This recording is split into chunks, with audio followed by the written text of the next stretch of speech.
The following program is rated TV-17, containing bad language, You got knocked the fuck out, man! sexual situations, Like you to take your pants off instead. nudity, Sure.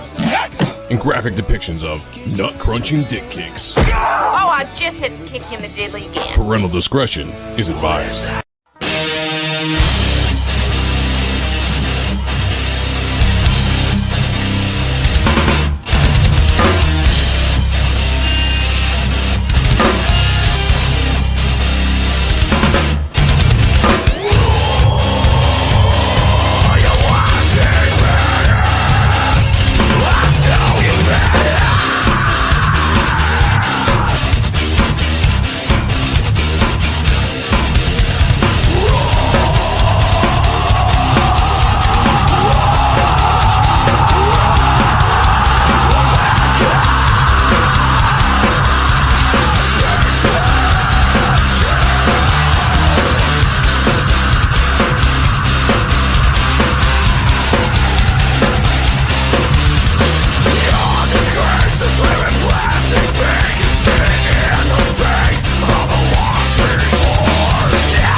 What is going on, everybody? Welcome back to the Ronin Joe Show, special Tuesday show. I am back from vacation. I'm feeling good, and I wanted to chill with everybody tonight.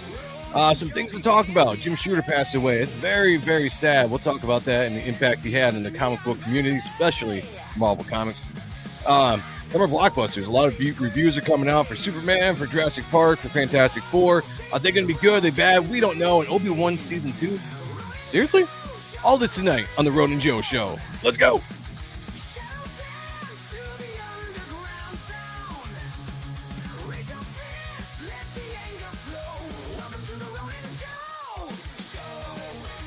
It is the Ronin Joe Show. Welcome, everybody. It is good to be back. Of course, I come back and it's just chaos. My computer's in chaos. The mic is all weird. I had to wrestle with it for the last hour to try to get things going correct. So I'm hoping this sounds all right out there. Let me know if you guys can hear me and all that stuff is going the way that it absolutely should. Otherwise, it's going to be a poor show. That's all I got to say, which would not be good for my reputation or my ego. But it's good to see you guys filing in here as you are. Love the chat. Do me a favor. Share the stream out. Let everybody know that we're live, or that I'm live. Sounds good? All right. Thank you. Appreciate you guys. Let everyone know that we're live. Come on in. Have a good time. We're going to shoot the shit. We're going to talk about some things. I might not get to everything I want to talk about because that's just the way it happens. Don't worry. I'll edit the title later so it doesn't look weird. So somebody watches and they're like, well, you didn't really talk about the thing you said you were going to talk about. I'm sorry. Sometimes I forget to do that. It's my bad. It just is what it is. Maybe we'll do an open mic night at the end of the show. I don't know. That was pretty fun last time we did this. So we will see. We will see. Let me say hi to the chat real quick. See how everyone's doing. Actually, let me turn you guys on so the chat is on there in the corner. And we can all party together. Number one in the chat and number one in my heart is Hail the Lore. That makes you my friend. You're number one. Yes, you are. And of course, if you're here. Hail to the king, baby. Said, can't wait for Reaper Destroyer 2. The art covers look absolutely insane. Yes, guys, Reaper Destroyer 2, hopefully launching in September, is going to be amazing. We've got some awesome variant covers for that. We'll talk about that as we go on various channels or so. But I am excited about that. Some other things we got going on, too. I think it's going to be fun to announce some stuff coming up. Got Mark Penguin in the house as well. Hello, Mr. Penguin. A penguin is a bird that cannot fly.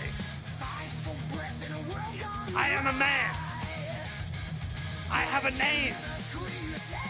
And his name is Mark Penguin. Welcome, my friend. Thank you for coming to the show, as always. Twisted Dreams, first member in the channel tonight in the chat. So that means you, my friend, are the recipients of this.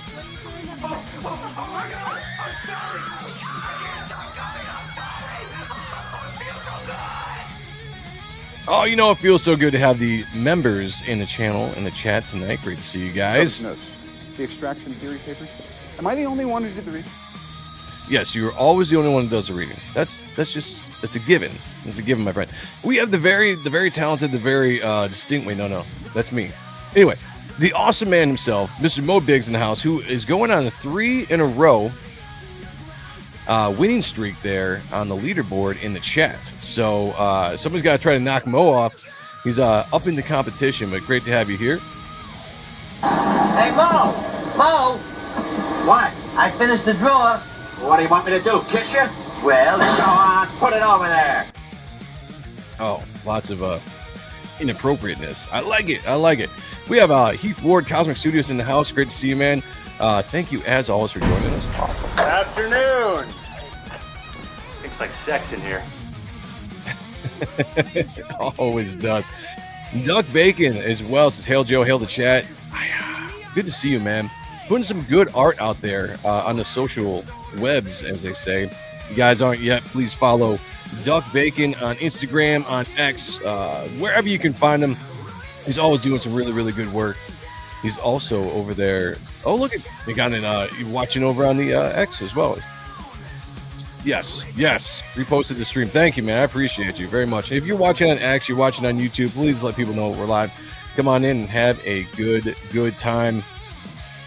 Yeah, the Ronin Joe Show. Let's go. It's good, but it could be better. Why is it so short? I start slow cooking a brisket when it starts, and by the time it ends, it's only half done. My bad, man. My bad. I'll work on that. Yes, rest in peace to the legend Jim Shooter. We're going to talk about him in a second. That was unexpected to see. I'd already put together everything I was going to talk about in the show today, and then that news broke. So I was like, I can't not talk about that. So we will definitely cover that. We have Sheldon Martin in the house. Pegging isn't new for me, friendo, but it is for Disney. Member of the channel. Great to see you, my friend. Yeah, it's I know a lot of people are pretty heartbroken over him. That's for sure. It's we've lost a lot of big names over the last couple of years, and just every single year, man, it's the same.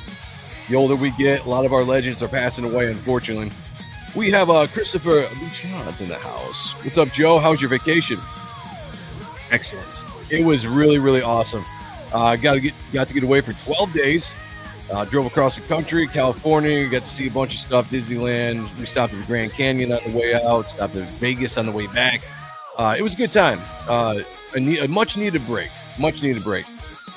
No more Star Wars, but yeah, I wish they weren't doing it, but something to talk about. It was very peaceful, man. Very peaceful. Yeah, I needed it. I need, you know, I didn't realize how much I needed it until I got back from the vacation, and I realized, you know, it was a nice break, even though it wasn't a lot of relaxation. We're doing something all the time. Driving was, you know, what it was, you know, but like I'm rejuvenated, right? You know, like I feel motivated again, inspired again. There's a lot of big things going on with Superior Press, with Reaper Destroyer 2, with fulfilling the campaign is done. I still have to make an announcement on the campaign page about that. But yeah, no, things are going good. I'm excited to be back here. As long as you make time to discuss Obi-Wan Season 2, I still haven't finished never watching Season 1. Yeah, I mean, it was okay. You know me, I'm not a harsh judge of a lot of things like a lot of people are. It was just okay. I'm curious if you follow John Del Aroca? You mean Delarose? Talking about JDA? I'm not sure.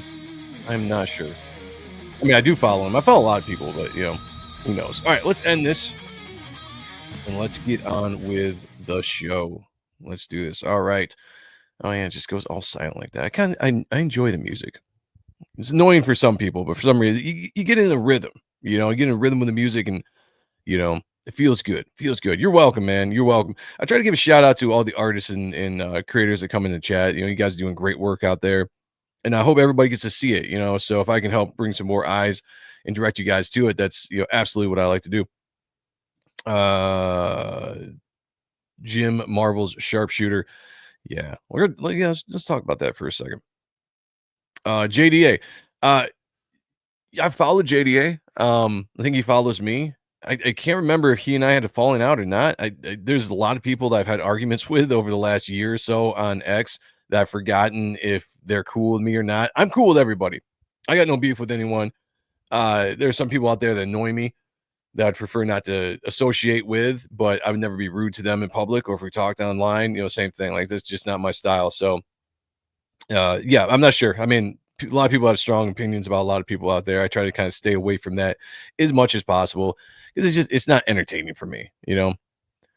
Go see Jurassic Park Friday. Nice. I'm going to try. Me and my wife are going to try to get out if I can get someone to watch my daughter.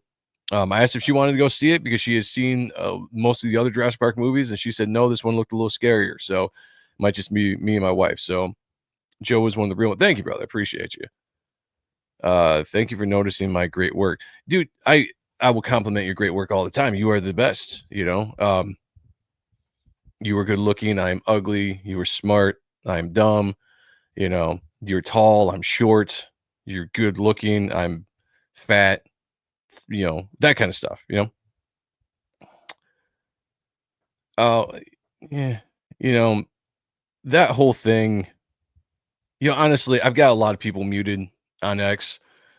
The way I look at any drama is people can handle themselves, right? We're all adults, you know, we're all grown ass adults. People can handle attacks from people.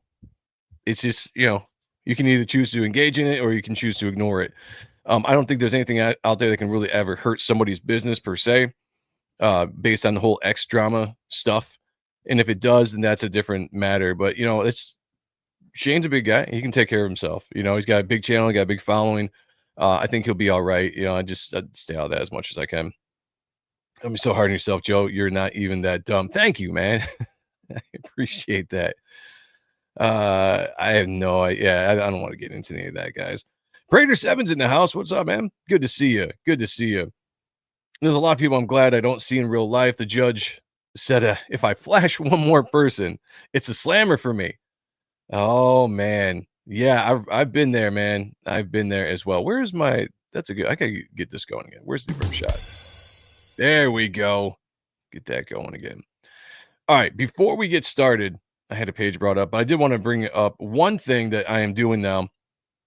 So I have officially started the Superior Press X account, which all the news and everything that I do on as far as business goes with Superior Press, with Reaper Destroyer, anything like that is going to be posted on this channel first. I'm going to try to direct a lot of traffic here. If you have not liked or subscribed to this channel on X, please do so. The link is above in the chat.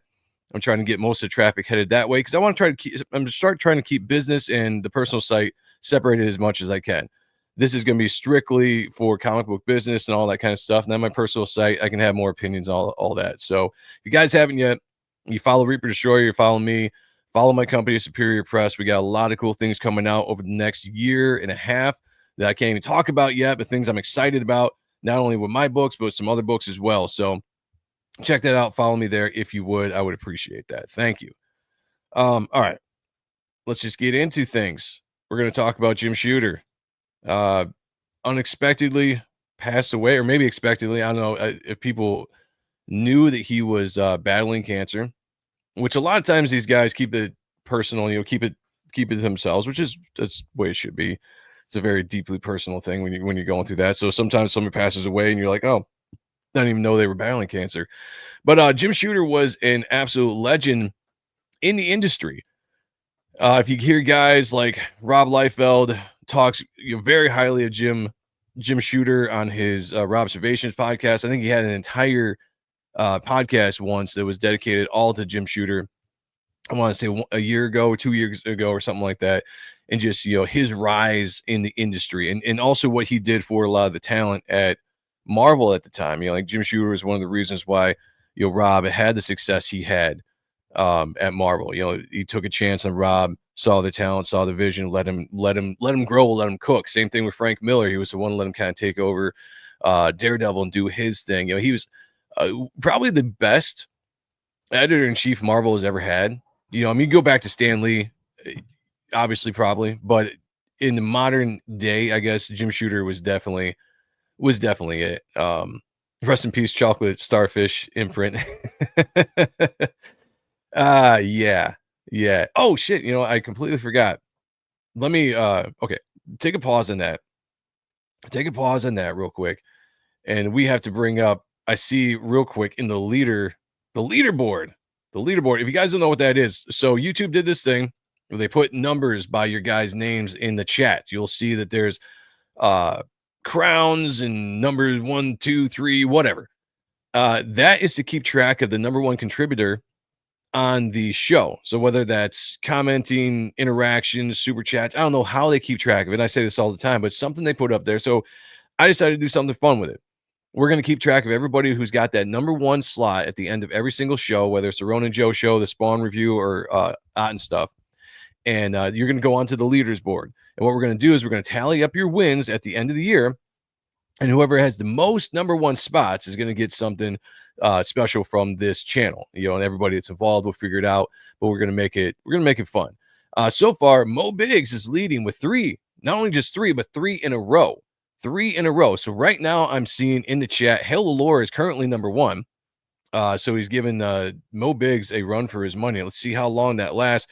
But I do think it's kind of fun to give you guys just, some friendly competition within the chat itself. I love the idea. Shout out to YouTube for putting that on there. All right. Back to Jim Shooter. I looked at a couple articles and I was like, what can we cover that really covers what he accomplished in his career? And I know there was some controversy depending on where you stand politically or whatever with Jim Shooter, where I found some articles where and I don't get this, like the guy passed away and the article who was it by? It doesn't even matter who it was by, but it listed like all his accolades and things he did for the industry, and then it had to jump into the controversial part of his life, and it was almost like a backhanded article, and I was like, why would you do that? It doesn't make sense, you know. Like there's always got to be somebody out there that's got to say some stupid shit about somebody after, you know, especially when they can't defend themselves. I didn't like that at all, so I was searching around and found this article. I like this one better. Kayla's in the house. What up, everyone? What is up with you? You guys know Kayla. She is the co-host of Appreciating Comic Book Art Live with me and Sean. Whenever we do that show again, she's on it. She's also a writer for Superior Press and an editor, doing great things out there. Great to have you in the chat. I like it. Kind of sounds like a sex position. What'd I miss? Oh, it's Superior Press.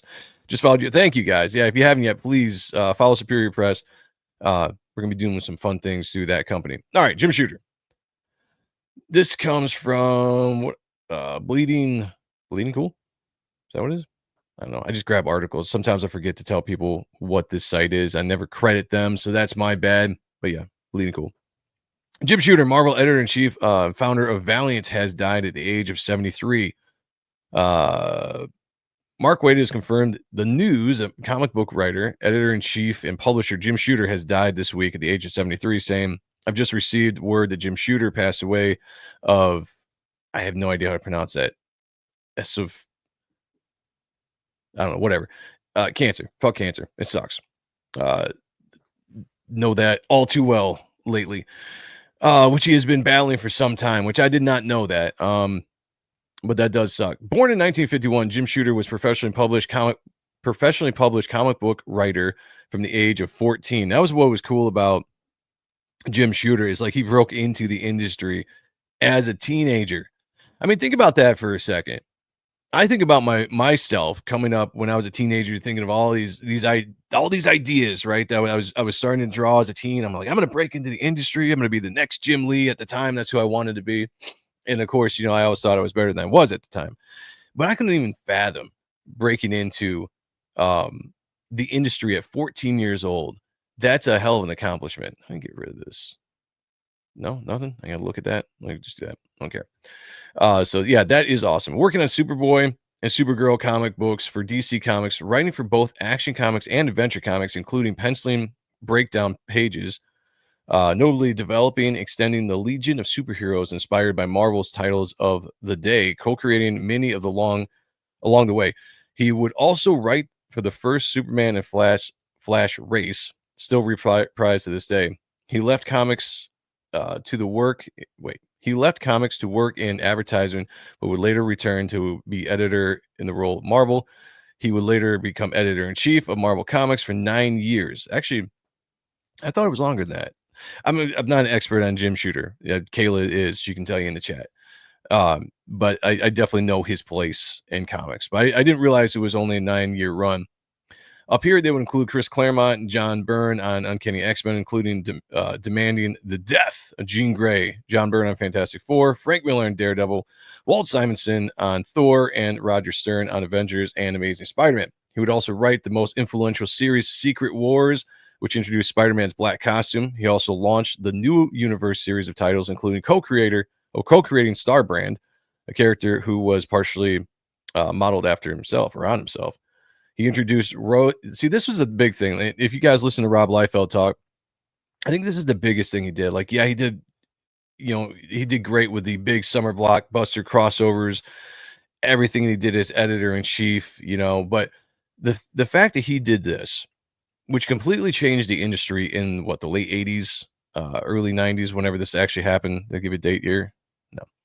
He introduced royalties at Marvel Comics for creators, but a micro-managerial style was not popular among some, which would lead to dismissal, which I've heard nothing but glowing things from guys like Rob Liefeld and people that worked under him at the time, especially in the X office. But that royalty thing was amazing. And if you remember back in the 90s, some of those guys were making a ton of money off of their books. Mark Silvestri, Jim Lee, Rob Liefeld, Tom McFarlane were making tons and tons of money. And that's really kind of what, in my opinion, started the the rock star comic book artist was the royalty rights, right? People were talking about like Mark Silvestri had a house on the beach in Malibu driving a Ferrari or something off of the royalties of Uncanny X-Men. Like that's in itself one of the coolest accomplishments. I think you could. It sucks that they don't do that anymore. You could really make a good living if that was still in place, where you can make that kind of royalty rights in comics. And unfortunately, that's just not the way it is today. Leaving Marvel, he would found publisher of Valiant Entertainment, which I never was a big fan of Valiant. I know a lot of people like it out there. It was never really my big thing, but co-creating Bloodshot, Shadow Man, Exo Man of War, Harbinger, and Archer and Armstrong. I don't remember that one. In the process, he would also co-fund and publish with the short-lived Defiant Comics. Defiant. That does sound familiar. I can't remember. Working with Steve Ditko, as well as even a shorter-lived Broadway Comics. But he kept working in and around comics, returning to Valiant and selling his rights for Secrets of blah, blah, blah, blah, blah, blah, blah, blah. Anyway, I'm not going to read the entire thing. See, it just kind of goes into it. This was a better kind of article of just kind of showing his accolades of who he was in the industry. Much better than the other article I saw, which was kind of bashing him a little bit. And I don't understand why you would bash somebody on their way out. It's coward shit to me. Got Badass Turner in the house. What's going on, man? Good to see you. I'm sure Kayla's going out. Yeah. Okay. What do you, Kayla? Come on. 2 weeks. Oh, for streaming? Okay. Get with me because we got to work it back in the schedule. That's the only thing. But yeah, let me know. I won't credit them after the harassment to my shop owner and destruction they caused to my shop. Oh, Bleeding Cool. I forgot you guys have beef with that. I see what I get you.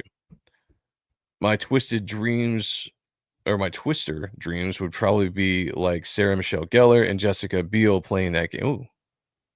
I don't know what's going on, but let's go.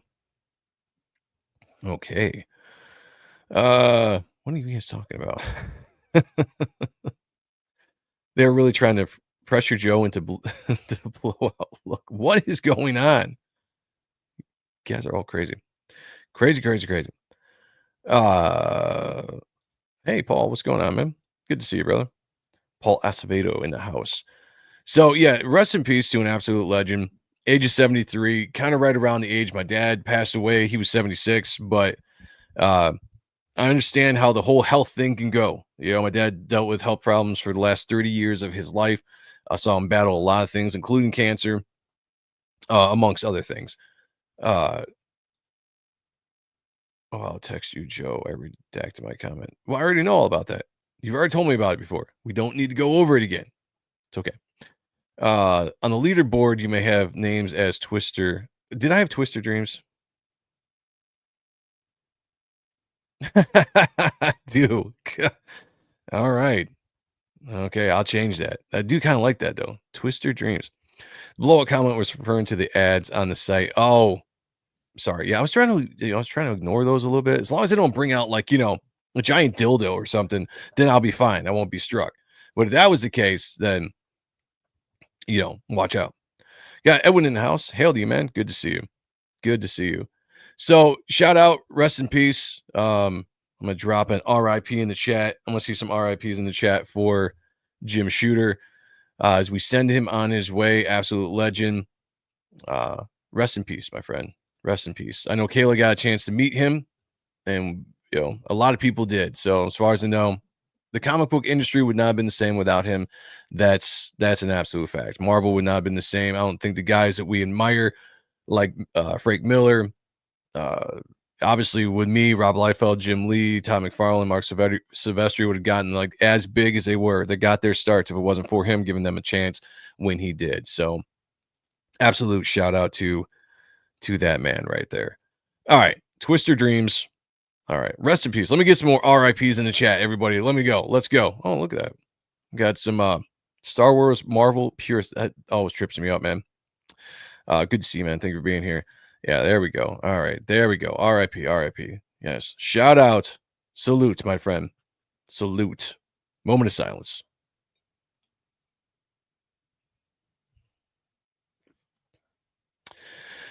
It sucks that so many of our legends are passing away. That's the whole thing about getting older. We got Neil Adams, passed away, a couple years ago. Why am I forgetting some of the other guys?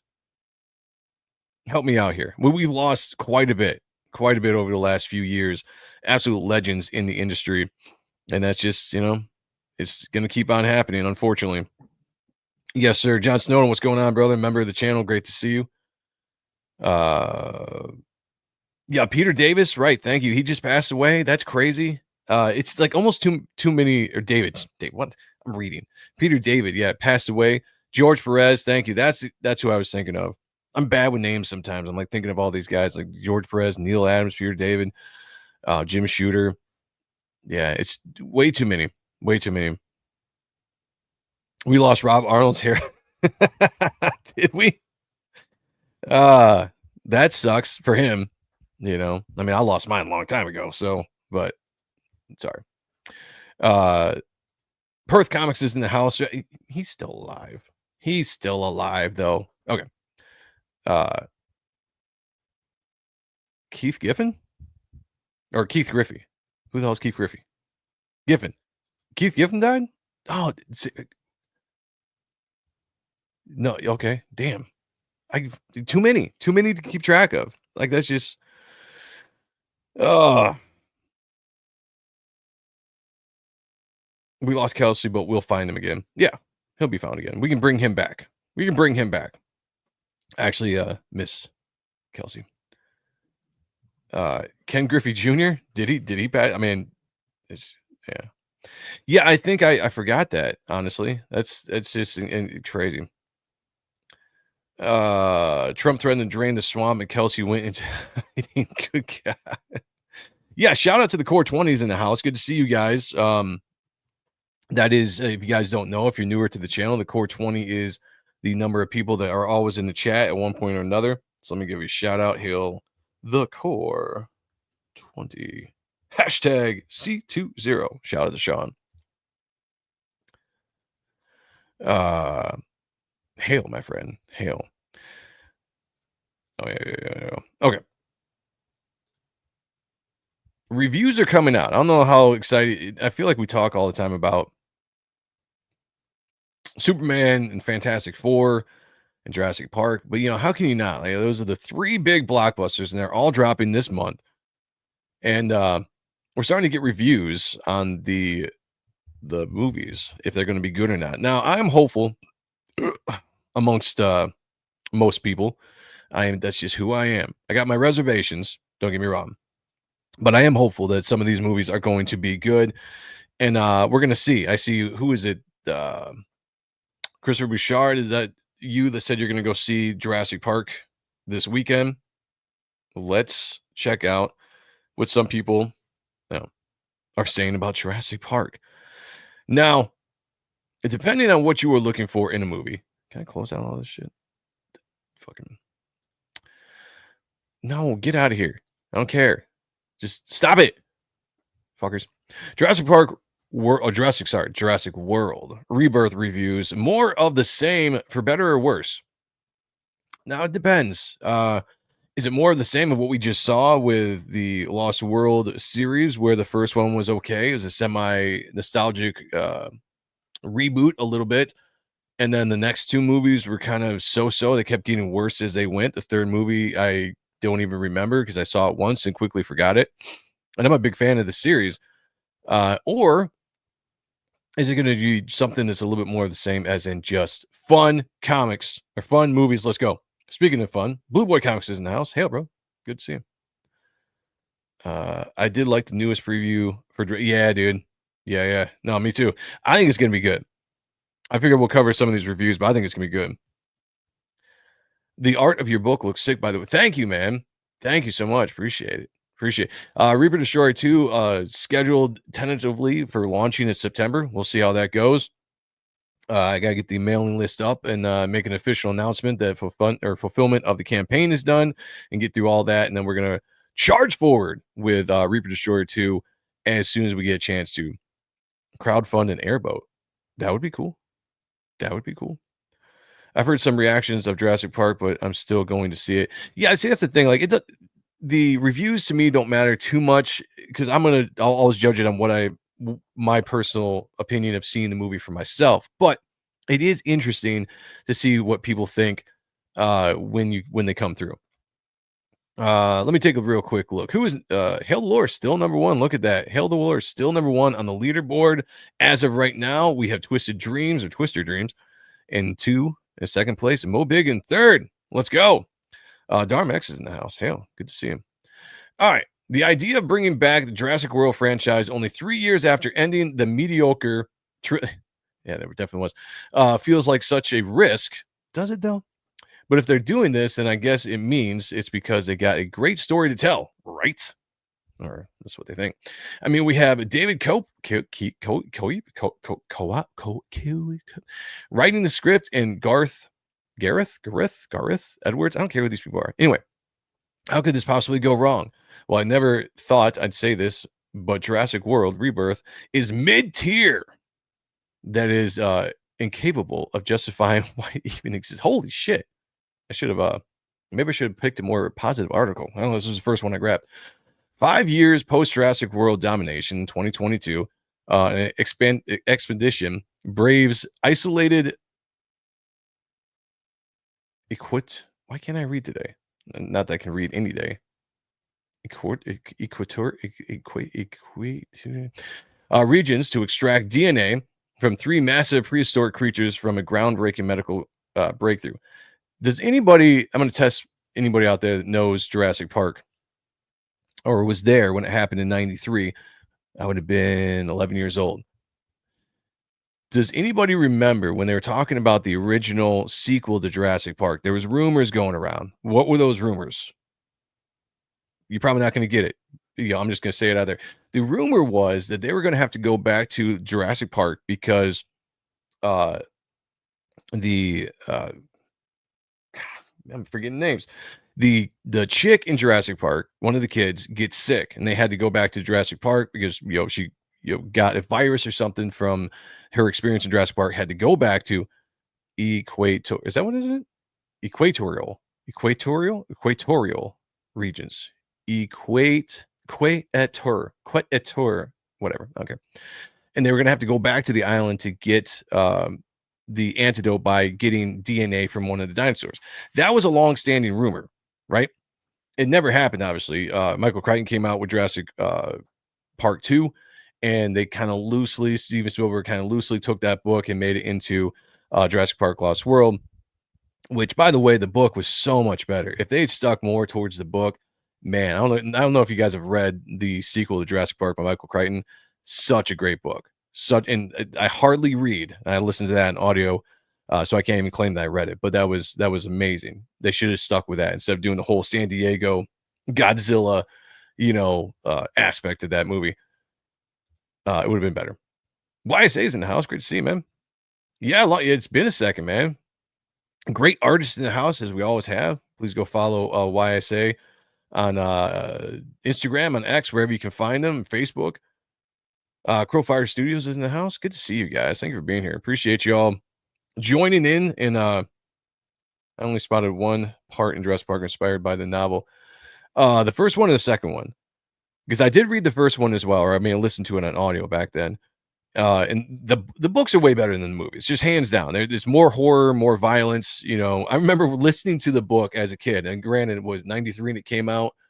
So yeah, I was 11, 11, 12 by the time I listened. I was listening to this book back when you could get it on cassette, back in the 90s, cassette before the CDs. And I remember listening to it and it actually kind of being like, this is freaky. Like the book was freaky. It was like so much better. But of course, they have to make it for a family audience, and they changed it up. It is what it is. Steven Spielberg still did a great job. Fantastic movie to this day. I was just gonna say you read. Oh, see, I said it. I didn't read it, but yes, thank you. Yeah, you know me. Some words. Yeah, no, yeah, exactly. Yeah, audio. I totally forgot Jurassic Park 2. What even happened? In the original Jurassic Park 2, they had to go back. They had that separate island. Stuff happened. He also owns a physical novel, but he currently uses it to prop up the kitchen chair holding the oven The oven door closed. Yes. No. Yes. Thank you. That's some channel lore right there. If you guys don't know, you have to look into that one. First one, inflatable raft. Oh, and yeah. That was something they wanted to do in the first movie, and they're going to have it in this movie. And I'm one of the reasons I'm really excited about this is we've been waiting for that scene since the original Jurassic Park. They kind of did a version of it in Jurassic Park 3, but we are going to get the official version of it in this. And I think this movie's going to be fun. All right. I think it is, regardless of whatever this says. It says, yes, the entire plot of the film, no more, no less. That's all that the film is about, which is what I said up here. They're going to extract DNA from 3 of the creatures for medical breakthrough. Honestly, what more do you want from a Jurassic Park movie? Seriously, what more of a plot do you want? It gives them a purpose to go back to the island. They have a mission, and then you have some people have fun. Some people get eaten, have a little bit of fun. That's all I'm saying. A group of people is trying to extract the DNA of 3 different dinosaurs, and it's 2 hours and 14 minutes of just that. Hey, I'm down with that, man. I'm down with that all the way. To me, if I'm going to spend freaking $40 and then another $20 at the concession stand to take me and my wife out to go see a movie, it better be at least 2 hours long so I get my money's worth. I'll tell you this, the film has basically no plot. It's a pure nothing. The film relies on action sequences of dinosaurs chasing humans, and that's really the fun of it. Yeah, that's all you need. I mean, that's all you need. I'm just going to say that's all I want to see when I see a Jurassic Park movie. Give me some dinosaurs, give me some fun chases, give me some cool deaths, give me some Scarlett Johansson running around in a low-cut shirt, which I don't think we're going to get, but, we can dream. Scarlett Johansson, Jonathan Bailey, and Marshall, how do you pronounce his last name or his first name? Marshall, I can never do it. Ali are definitely one of my favorite things about this film. If it wasn't for the cast, this film would be doomed. Oh man, that sucks. And I don't believe him. I don't believe this. I think this is gonna be better than this. There are definitely some remarkable scenes highlighting one where they're extracting the DNA from a second dinosaur. That's all you need to know. You got to witness the experience. The film is silly sometimes and also can be scary. See, that's what we're talking about, but also can be dull or feel very soulless. I mean, what kind of soul do you need in a Jurassic Park movie? I'm sorry. Like it's the same thing as like a slasher film or an action film. You don't need a lot of soul in those. You're watching for a specific reason. Entertainment. That's all. This film really is the definition of a mixed bag. Okay. There's a subplot, though, throughout the entire film where we see this random family trying to survive from the dinosaurs. And honestly, I'll say that I didn't thoroughly enjoy the subplot. Whatever. Well, I feel most will think it's stupid, dumb, and or whatever subplot. I was actually invested with the characters, and I feel like I cared about them, or care more about them probably. But I don't want to be mean. Oh, wait. And I feel like I cared about them, but I don't want to be mean. But all the Dolores thing is just so forced. Okay. It's just so forced. And it's just the studio trying to sell merch because the character was just thrown into that movie in the most random way possible. Overall, has no plot at all. It's 2 hours of dinosaurs chasing humans. And I guess that's all we need from a franchise that's felt like it's been downgrading since the original. Well, I'll agree with that. You can't beat the original. A soulless yet entertaining adventure with a stellar cast and stunning visuals. Honestly, I think that sounds fine to me. The way they paint it, you would think that it's going to be a horrible movie. But I actually think that sounds like a good time in the theater, and I am down to see it. Let's go, man. What are you guys thinking? It's dinosaurs. That's right, man. That is right. It's dinosaurs. What more do you need? When I was a kid, most of these movies are made for families, right? I was a young kid when I first saw Jurassic Park. You didn't really see that kind of stuff in the movies at the time, so it was something really big, really different. And that's all I wanted to see was dinosaurs. I didn't give a shit about the plot. Just give me a reason why humans are on an island being chased by these dinosaurs and people get eaten. That's it. That's all it needs to be. All those movies have to be just the same. Just make them fun. Give me some good CGI, which this movie looks like has excellent CGI. If you guys seen the last trailer, I think that looks really, really good. And I'm good to go. Let's go. Let's go. And Michael Bancroft is in the house. So I still haven't read your book yet at Crowfire Studios. Sorry. Hey, he's busy. But by the way, congratulations. Yet another successful launch to Michael Bancroft's In the Lucent series. I'm actually very excited to read that book. Rod Looper's art looks amazing. I've enjoyed the series so far. I can't say I've read the entire thing because you know me and reading, I have to have time to do it. But I enjoy the art in those books. I think Bancroft, what he does in his books is great. The colors are always amazing. And I've liked Rod Looper since I've seen you advertise his art. Was a couple years ago. So I was excited to back it. I'm glad it's doing so well. If you guys haven't yet, please go to a site. Bancroft, you're modded on here. Drop the link to your newest campaign on there so people can see it. When he does, go there, check it out, guys. You won't be disappointed. I guarantee it. I didn't read it yet. Stop. Yeah. Nobody reads around here. It's okay. Welcome to my world. I'm excited to see the entertaining chase scenes and great suspense of escaping from crazy, scary dinosaurs. Me too. 100%. That's all I need. Can't wait for the T-Rex scene. Can't wait for, and plus this version of the T-Rex looks like a dino rider. Yeah. The whole, I know some people push back a little bit on the mutated dinosaurs. I kind of like the idea because one, they're giving us something familiar, going back to an island in a survival aspect like we've liked in the past. And then they're giving us something new with these mutated dinosaurs. And I think that's a cool concept because if you're genetically engineering these prehistoric beasts, of course there's going to be mess ups. There's going to be mutations, and that makes complete sense. And you throw them all onto an island. So now we get a chance to see the classic dinosaurs that we like, as well as seeing like these more monstrous dinosaurs in this movie. Throw in Scarlett Johansson. I think you got a hit on your hands. I think that could be, I'm just going to throw it out there. I think this could be the top earner in July over Fantastic Four and over Superman. I'm just saying that right now. And I could be completely wrong, but I just feel like this is going to have a wider reach for an audience than the superhero movies.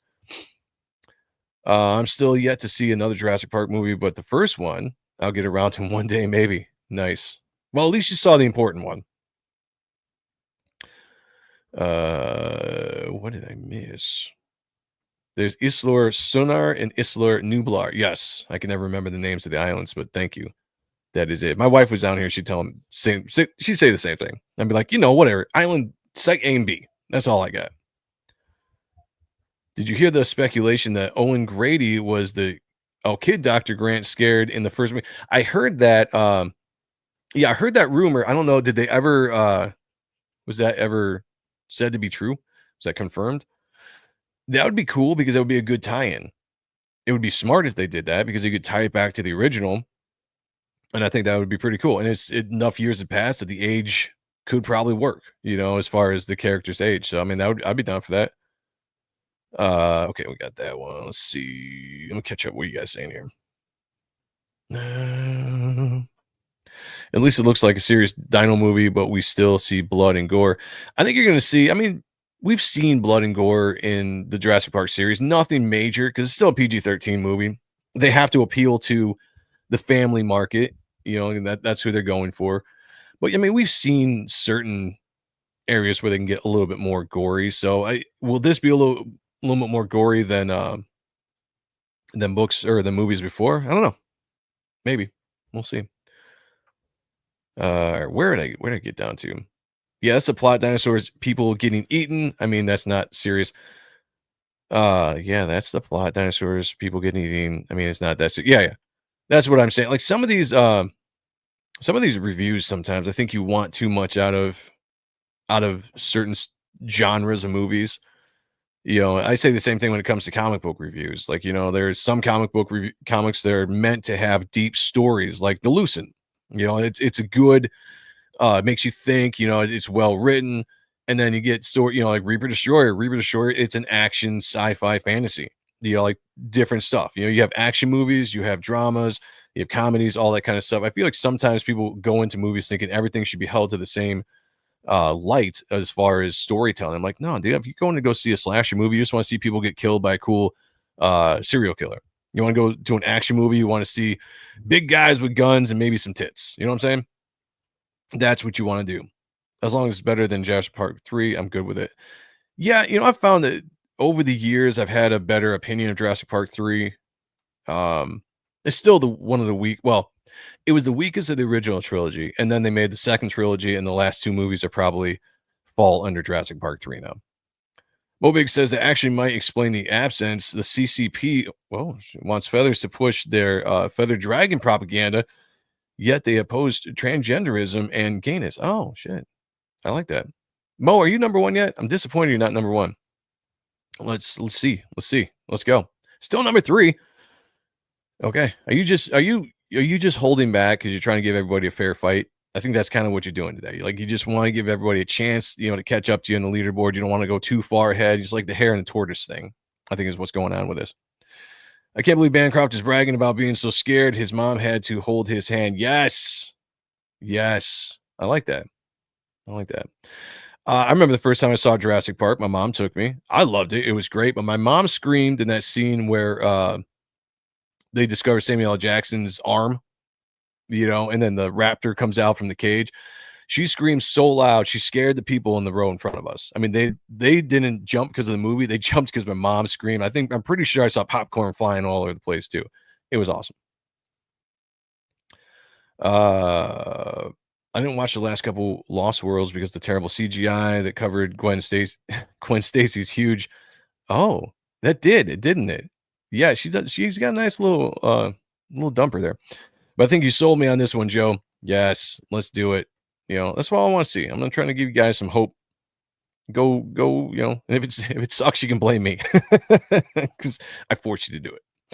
Galactus vs. Dinosaurs should be anyway. Yeah, Dire Wolves. Yeah, well, that's true. We're getting that way, right? They made the dire wolves. Just give me a second now until they bring back a woolly mammoth, and then someone's going to have the bright idea to bring back a T-Rex and, Megalodon, and it's all over for us. Like, we should take the movies as warnings. You know what I'm saying? AI. Watch out for that. I was 20 when the original Jurassic Park came out. Nice, man. Nice. I just want a Mortal Instruments sequel. What's that? I feel dumber now because I don't know what that is. You made me feel dumb, Bancroft. I can't even do the. I'm not sure if the tie-in ever was true. Well, that would be cool.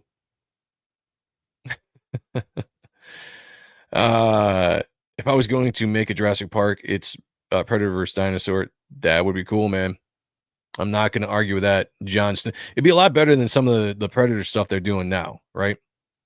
I'd be down. Let's do it. Let's collectively write a script. Predator versus dinosaurs. I think that'd be awesome. It's in the house. What's going on, man? It says, hail, brother. Hail to you. Good to see you. We got Apex in here as well. Good to see you guys. Thank you for being here. Appreciate you all. Josh Park should not be some done fun action movie like the last one. But the last one wasn't even fun. Like, the last one was just bad. It was just bad writing. I don't even think there was anything fun about it. I think they went over the top with some of the stuff that they were trying to do, and it didn't land. I like dumb fun if it's good action, which the last one wasn't. I barely remember the last one because I saw it in the theater. I was like, this is garbage. That's all I can. And it hurts me to say that because I love Jurassic Park. I'm moving off the grid. Yeah, no, you better find an isolated place to live. Lots of walls, tall walls. The only positive legacy of the Mortal Instruments was that Boner Town joke I got to make about the Lucent. Nice. That's what I'm talking about. I'll be owning a dinosaur if that's the case. Yeah, I'm sure you would. Yeah. Don't mind the risk involved. There's a super chat, motherfucker. MSK's in the house. What's going on, brother? With $2 super chat. Thank you. Says pick one hot SX or pizza. One hot SX. Like sex or pizza? What was SX? I mean, right now I'm gonna go with pizza until I figure out what the SX is. Fill me in with that, and then I'll give you the last one. Yeah, it was bad. And then the one before that wasn't all that good either. Dino apocalypse over a zombie apocalypse. Now you're talking. I'm so over the zombie apocalypse shit. The Walking Dead was great. Some of the other stuff that they've done, but I'm over it. But now you're talking. Dino apocalypse. Let's go. I would make a Khazar Hidden Lands movie with a Sabu, the saber-tooth tiger, and lots of dinosaurs. That would be a hit. Apex. I agree. That would be awesome as well. What if you pick SX and it turns out to be Sax? Oh, that'd be really gay. Yeah. See, what is X? I need to know before I pick. With pizza, right now I'm going to go with pizza because I pick pizza over most things, Got Roy in the house. What's going on, man? Only the first flick of Jurassic Park franchise was good. The rest is just, I'll agree. I mean, the first one is classic. You can't beat that, hands down. I like the sequel, with the exception, it would have been a lot better if it didn't have the San Diego scene, which now I kind of get to that part. I'm just like, all right, the movie's over. Because that wasn't interesting to me at all. Third one, it was cool to see Alan Grant back, but it was kind of is what it was. I like the reboots, semi-reboot with Jurassic World. I like because they kind of brought some stuff from the books into there a little bit as well. And then the two after that, not so well. So what we're looking at, possibly for me, 3 out of the 6 so far were decent to the point where I really, really dug them. And then, 3 were probably not so good.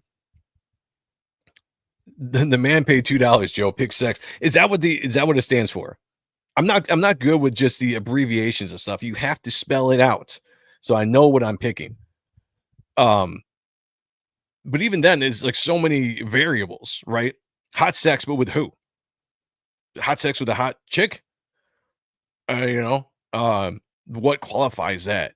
Because you gotta it's gotta be really good to beat pizza, especially if it's like like a pizza from like Brooklyn or something. Like a true Brooklyn pizza. Yeah, I'm hungry now. Good stuff. But yeah, I mean, it's tough, right? It's just tough. That's all I'm saying. The original Jurassic Park was an event. The modern ones are mindless popcorn flicks. I won't disagree with you on that. No, I won't disagree at all. Again, you can't touch something like that for what it did for the time period it happened. We'd never seen that before on the big screen like that. I mean, I still remember going to the theater for the first time and seeing dinosaurs for the first time alive, and not like the stop motion or claymation or whatever the stuff is that they used in the past, where it was still fun to see, but you didn't really get into it. And I saw Jurassic Park and it was world changing. I think I saw that movie 3 times in the theater just because of that. Yeah, you can't beat that. It stands alone at the top. And everything else is just, to me, it goes back to is it fun? Is it fun? That's all I'm trying to do. Like, I don't need anything more out of a new Jurassic Park movie. Just make it fun. Don't make it stupid. That's all. He clarified it was sex. He didn't specify what kind. See, I missed the clarification. You guys are rock and rolling in the chat today. I'm having a hard time keeping up with you. All right. Cheap sex versus expensive pizza. Again, who's the cheap sex from? I got standards. Not really, but pizza's pizza, man. Pizza, sex is like pizza, Joe. You eat good, you eat bad, but it's still sex. That's a good point. That's a good point, Roy. Okay, fine. It's still hard. Like I want to just be like, okay, let's just pick the hot sex. But every time I go to do that in my mind, I'm just like, pizza. It's just, that's hard. Expensive how? Like that's expensive. Eat pizza with your favorite hot chick and burn some calories later. See, now, can we do a combination of both? Can I choose one now and choose another one later? Yeah, Land Before Time to Jurassic Park, and it was a given. Yep, facts. Both at the same time. Why not?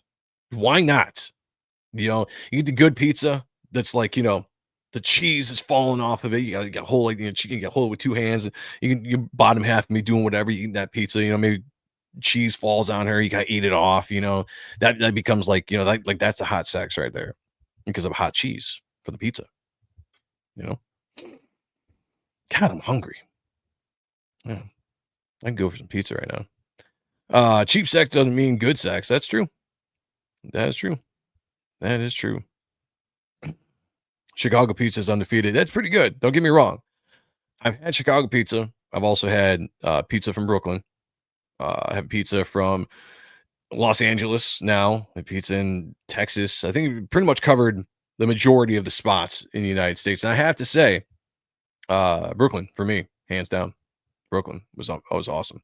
Granted, I was really drunk and stoned when I had that pizza twice, so that could have contributed to it. But I just remember it being an event, eating that pizza. No sex involved with that, just pizza. If you spill burning hot cheese on her, how are you going to block the slaps? Wait, how are you going to block the slaps with the slice in each hand? Oh shit, the math doesn't work. Always the quandary there, Mo Biggs. It's a There's a super chat, motherfucker. Both involve eating out and getting with your tongue. That's a good point. All right, fuck it. No, see, I can't do it. Every time I want to go pick hot sex, I'm just like, damn, at the pizza. I don't think you guys understand how much I love pizza. Yeah. Okay, great conversation. I did not know we were going there, but I love it. That's great. We have more reviews every day, all day, every day. Oh shit! Look at you guys. Super chat, motherfucker. Yeah, thank you guys. Thank you. Sheldon Martin for $4.99 says, also, it's Taco Tuesday since Kayla showed up. Where's the song? You know what? That's a good point. Do I still have the song? Let me see. Taco Tuesday, is this it? It's Taco Tuesday. I don't know if I have the song. Do I have the song still?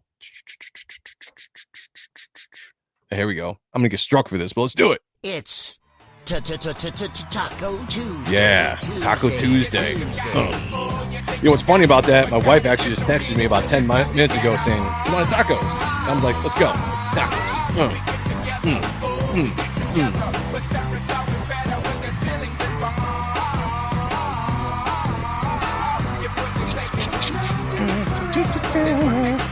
Hell yeah, that's what I'm talking about. Good call, man. Good call on that. I like that. But I'm not streaming. That's a good point. It's still Taco Tuesday, you know. Brock's 1977 best pizza slice I ever had. Just cheese and hot pepper flakes. Nice. That's what we're talking about. Love it or hate it, says Insider. Thanks for the clarity. Yeah, it doesn't take much to write these articles, right? Okay. Hey, we got Hojo in the house. What's going on, man? Good to see you. I make the best pizza in the space. Well, prove it. Next time we see each other, I want some pizza. Soon, guys, I'll be back talking comics. Yes, absolutely. The costume, is the costume burning or just shoot covered? Soot. Oh, I can't pronounce anything. Soot covered. I think it's just dirty. Yeah. Remember, people haven't read Superman comics. They watch movies and TV. Yeah, which honestly, this article says it's going to be a little bit more. If you like the comics, you're going to like this movie. We'll see, though. Let me close this out. Yeah, as Mo Biggs pointed out, this James Gunn Superman review. Love it or hate it, says Insider. It's a wide range right there. New report claims James Gunn Superman is a divisive one. According to the YouTuber with a reliable source who worked on the film and attended a recent screening, audiences are in for a love it or hate it experience with no in between. Okay. That sounds potentially alarming, as recall how this reaction to Snyder's Man of Steel was similar, which I don't remember. I liked that movie. According to the YouTuber Pulse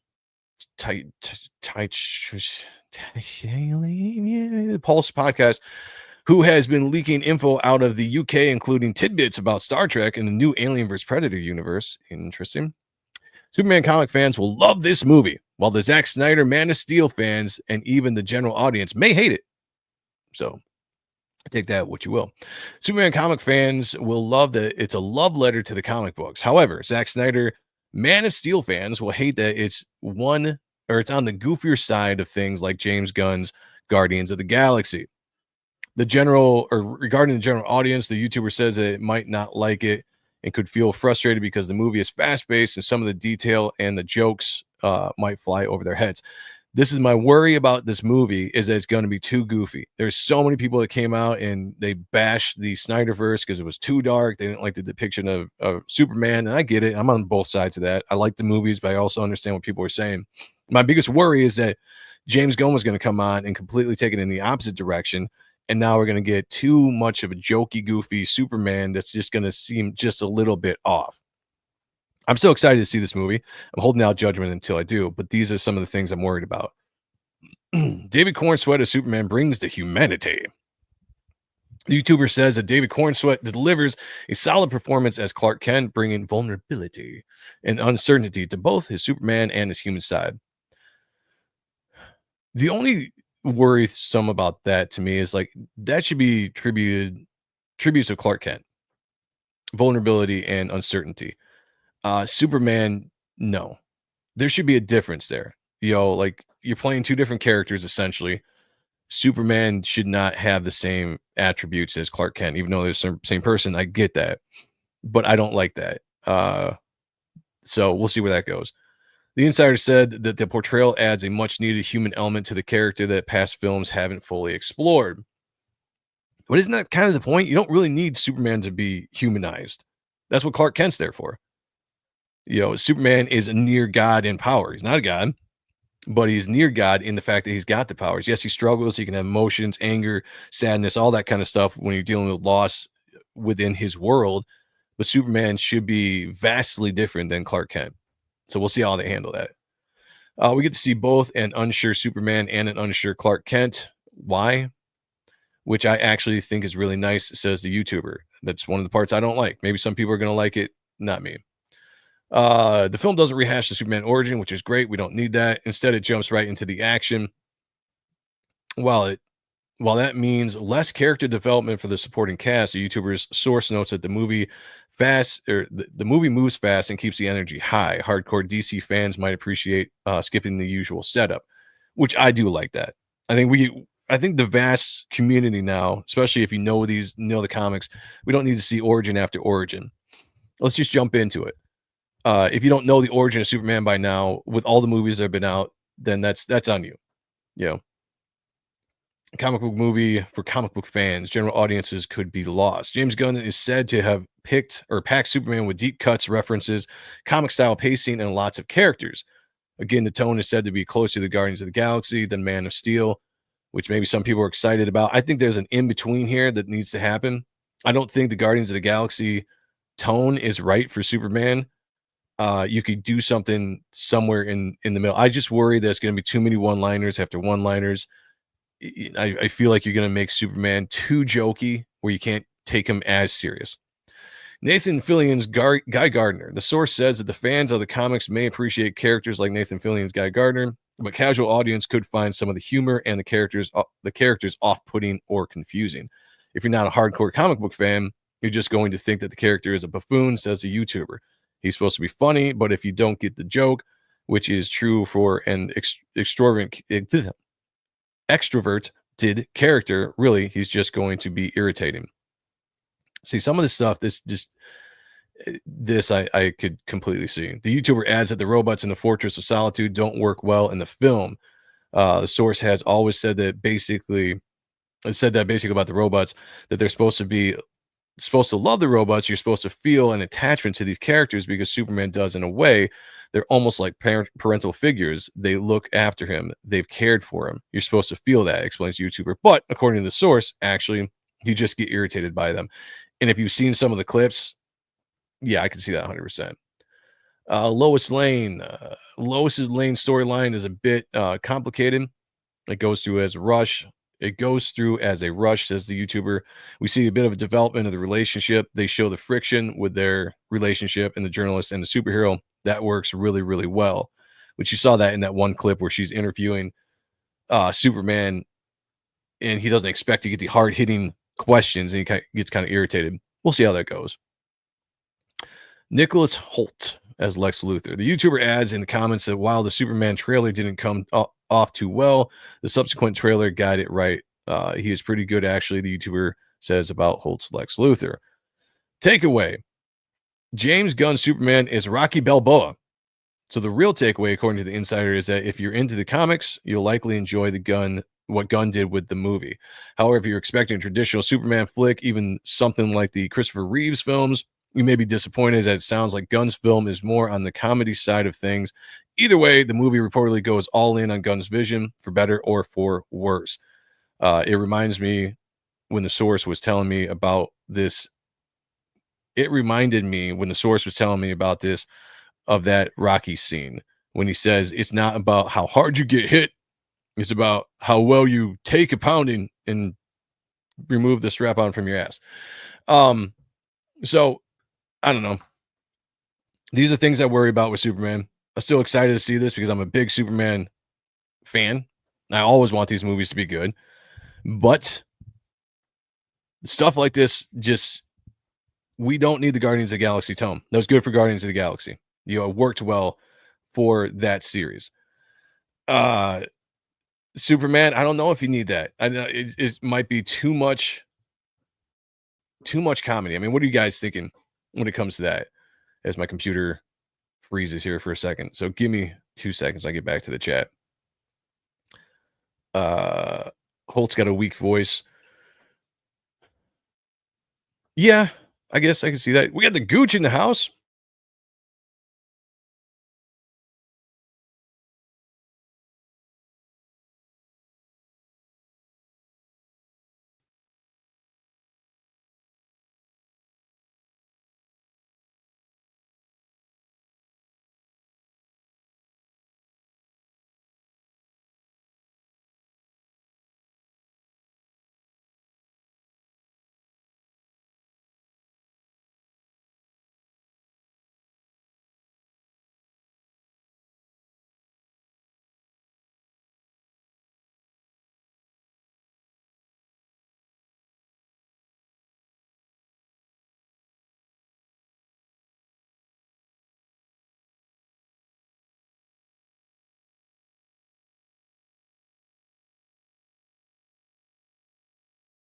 Take back. Check. Well, that's stupid. That is stupid. Awesome, Mike.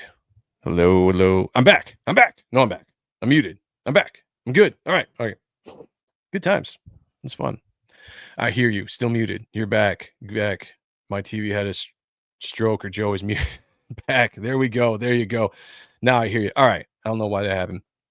The computer's weird. I don't even know what I was saying. Something about Guardians of the Galaxy here. That, that the tone for Guardians of the Galaxy was great for Guardians of the Galaxy. I think for Superman, you needed a little bit different of a tone. You don't need to go so dark as Snyder, because I know people had an issue with that, but you also don't need to overcorrect and go the other way and have it be so goofy and funny. The scene with the dog, that's right. The scene with the dog where he's showing emotion.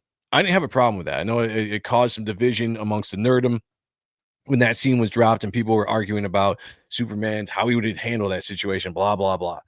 The only thing I didn't like about that scene is I think it exposed something that's going to be a problem with this movie. And I think that David Cornsweet has a little bit to go to being a good actor in certain things. So I feel like he needs to still, like, he doesn't do angry well. You see that scene when he's arguing with Lois, and he's scene was like, I just don't want people to die, or like, where's the dog? I feel like I don't really sense that he's actually angry when he does that. Like, it takes a second to be able to actually portray anger when you're acting. It might seem easy. It's not. So I don't know if he's going to be able to actually show that side of him. And I had said before, if you know a actor's limitations, then you as the director maybe should go with that a little bit. Give him something he can work with. Instead of doing the whole angry thing, let him express that stuff with his eyes. Henry Cavill was really good with doing the whole facial expressions without showing too much emotion. And you could still get across what he was feeling as Superman, my personal opinion. I don't know if we're going to get that with Cornsweet or not. And again, I could be proven wrong. It's just what I've gathered from some of the clips. But I just don't think he's going to be able to pull that part out. Like, I think he's going to be able to do the goofy stuff very well. And that worries me that's all it's going to be. Like, that's going to be his strength in the film, is the goofiness, So I don't know. We'll see. Looking forward to R2D. Reaper Destroyer 2. Joe, thank you, brother. Appreciate it. Hail to you, my friend. Hail to you. And shout out to your success as well. HZHQ is in the house. Says, hi, folks. After watching every precisely recorded show last few weeks, stoked it's back. Yes, sir. Let's go. Previously. I like that. See, that makes a little bit more sense. I'm just going to read what you guys put. And you know I don't read. Yeah. Yeah. I won't argue with that. Yeah, I won't argue with that. Hail Lawyer is still number 1. Twisted Dreams is still number 3.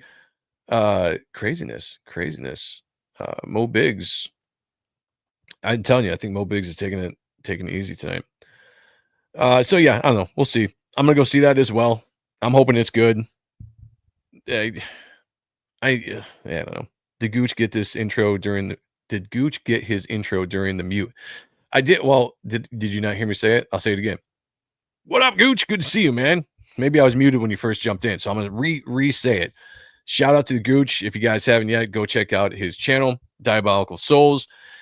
Killing it over there. He's got big things on the way. And if there's one person to watch in this whole godforsaken scene of YouTubing, it is the man Gooch himself, because that dude is going places. Mark my words. And I just hope that he brings us all with him when he does. Love you, brother. Good to see you, man. I think Bancroft affected the algorithm to deny me. That's got to be it. You know, although if I was you, Mo, I would just take the whole thing like, yeah, I'm just going to, you know, it's like the rabbit and the tortoise, you know, the hare and the tortoise. You're just taking it easy tonight, right? That's what I think you're doing. You're just waiting. You have some people catch up, and then you're going to go on ahead and, you know, take another three wins in a row. All right. Let's see if my computer freezes again. Okay. Hopefully this is good.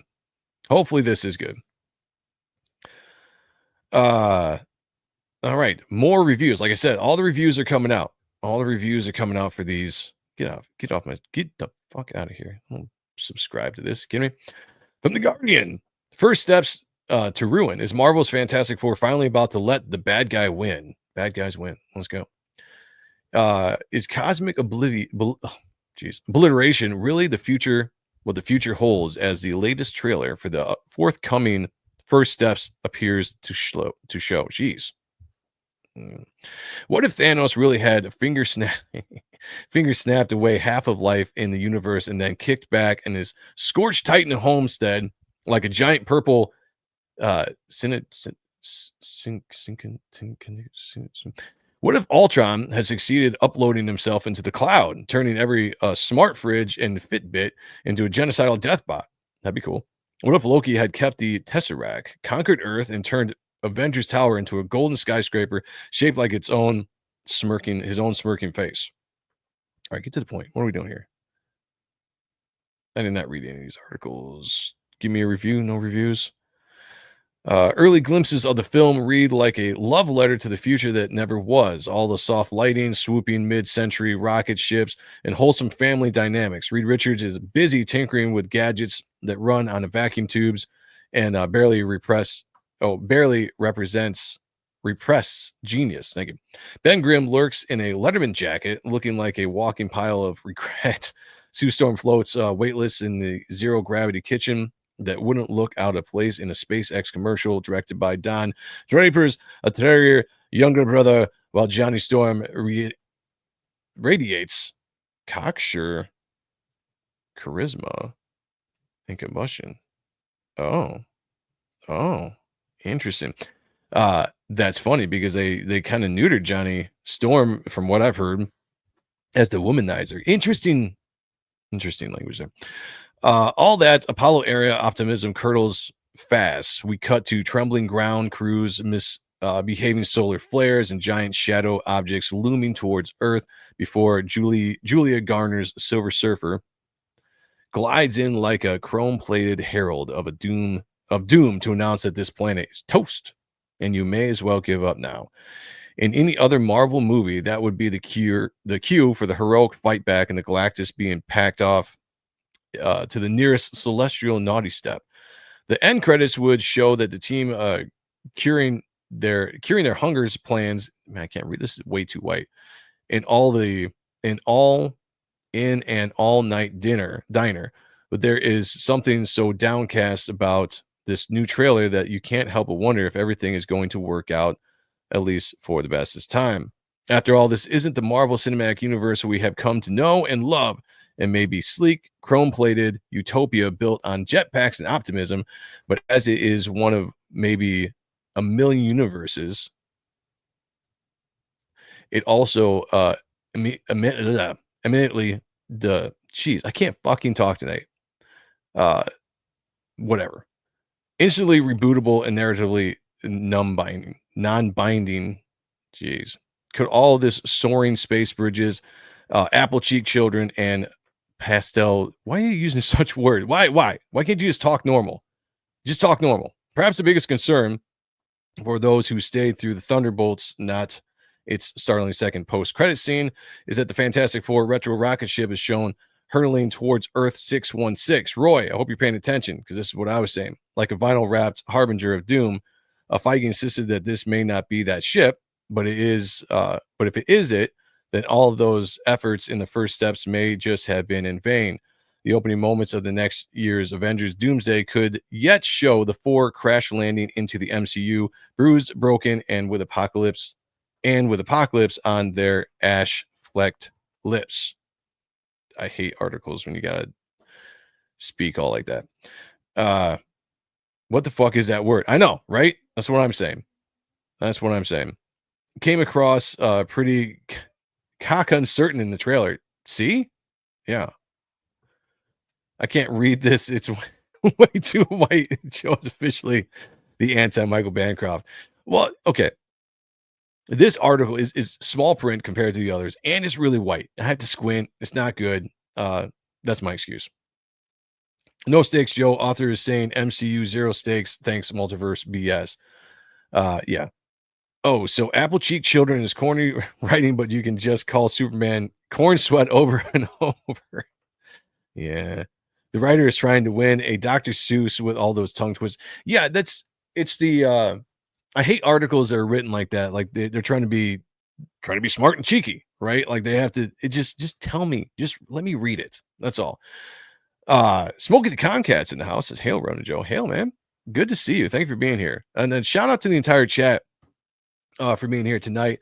I don't know if I got a Bancroft raid or if you guys are just hanging out or whatever, but either way, appreciate you guys. Usually this would be the Spawn review, but I came off vacation. I didn't have time to get the Spawn review going. So I was like, let's just do a Ronin Joe show because I want to talk to you guys. It's been a little bit. Let's hang out and have some fun, you know?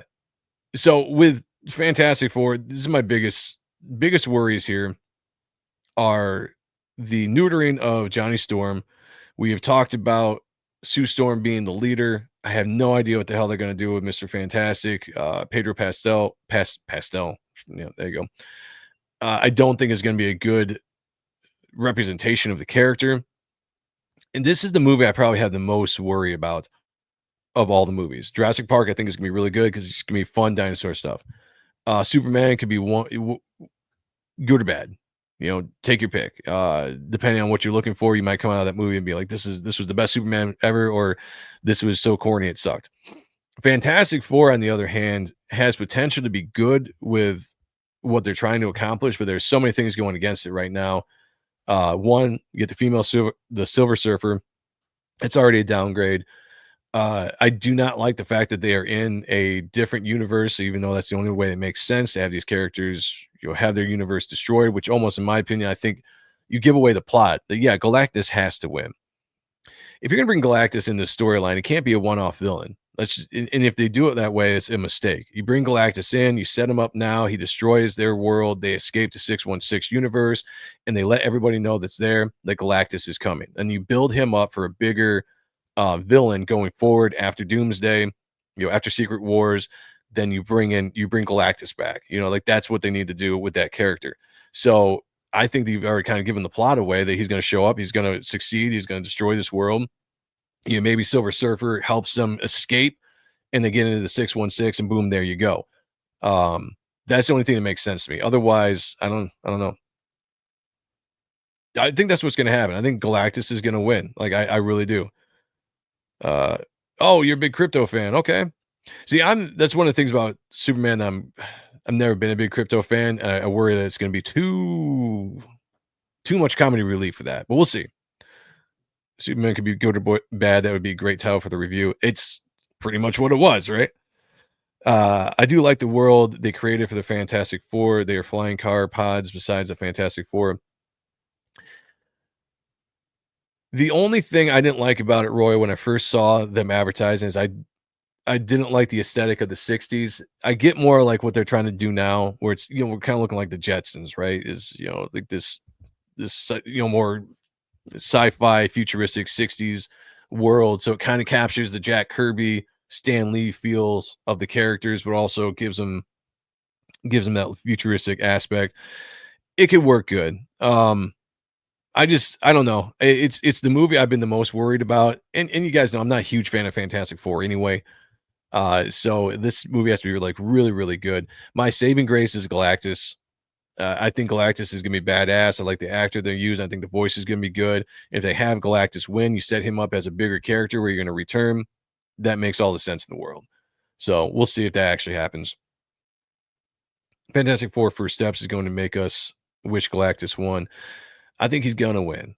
That's the only way I see this movie being good and making sense, is if Galactus actually wins and you have to set him up coming in to the MCU at a later date. And you also set up Fantastic Four as having lost their greatest battle. That could create some good dynamics going into the rest of the universe as they're coming into the MCU. How do they deal with their entire world being destroyed? That amazing defeat that they just went through. Like how does that affect the characters going forward? I think there'd be some good dynamics to play with. I don't know if they're going to go that crazy right off the bat, but we'll see. Yay, another multiverse story. I thought the multiverse would have been good in the very beginning. They kind of announced it. I was like, yeah, this could be cool. And there was a right to do it. They just didn't do it. It's not, it's, why am I freezing? Done with the whole multiverse stuff correctly. That's the only thing that sucks about it. But yeah. No, it's absolutely, that's what it looks like. Some people claim that there's too much CGI. They're supposed to make a dog without using CGI. Right? Yeah. How could they ever do that? Help explain Reed's advanced tech ideas. Yeah. In the trailer, he talks about like, he put something out there and they heard and they're coming. I think there's references to more than just Galactus. There's something I think Reed does in the movie that actually is the reason why their Earth is going to be destroyed, or at least is threatened. I'm waiting for the comic books, not comic book movies. Not feeling on that, man. I get it. The fatigue. I've been saying I don't think that there is superhero fatigue. It's just bad writing. But the more stuff they put out, the more I'm starting to change my views just a little bit. So this year is going to be big as far as how I'm feeling going forward, because I am excited about Doomsday. I think that has the potential to be really good. The next Spider-Man movie could be really, I'm always hopeful, but it's getting to a point though. If they keep on giving me too much of no correction, it's going to suck. What about the Ben Grimm beard? I have no idea what that's about. When I first saw that trailer, the full trailer that they released, and I was like, does he have a deformity? Is elephantitis of the thing going on? And I had to zoom in. I was like, oh, he's got a freaking beard. Like, why? I guess it happened in the comics at one point, but are we showing a passage of time? Is it a thing from another universe? I don't know. It doesn't make any sense. I don't know why they got it. Fantastic Four to Doomsday Secret Wars. Yeah, I heard that at least Pedro is going to have big roles in all of those movies. Fantastic Four, I don't think is going to be that great. I just don't. I think Doomsday is going to be good. I think Secret Wars would be good if the leaked rumors are true of what they want to do. Damn it, Joe! I warned you about using the Wi-Fi router to prop up the book, propping up the chair, propping up your oven. Yeah, that damn oven, man. I have been having. They came out here and did some work in the neighborhood today because they were like, there's some issue going on with your Wi-Fi, and I was like, cool. And they're like, we fixed it. I was like, I hope so. Doesn't seem like they have. I don't know what the hell is going on. Sorry, not flying pod cars, just pod cars, multicolored, stupid looking 3-wheel pod cars. I think getting cosmic powers would get Galactus's attention. Yeah, and they got Franklin, right?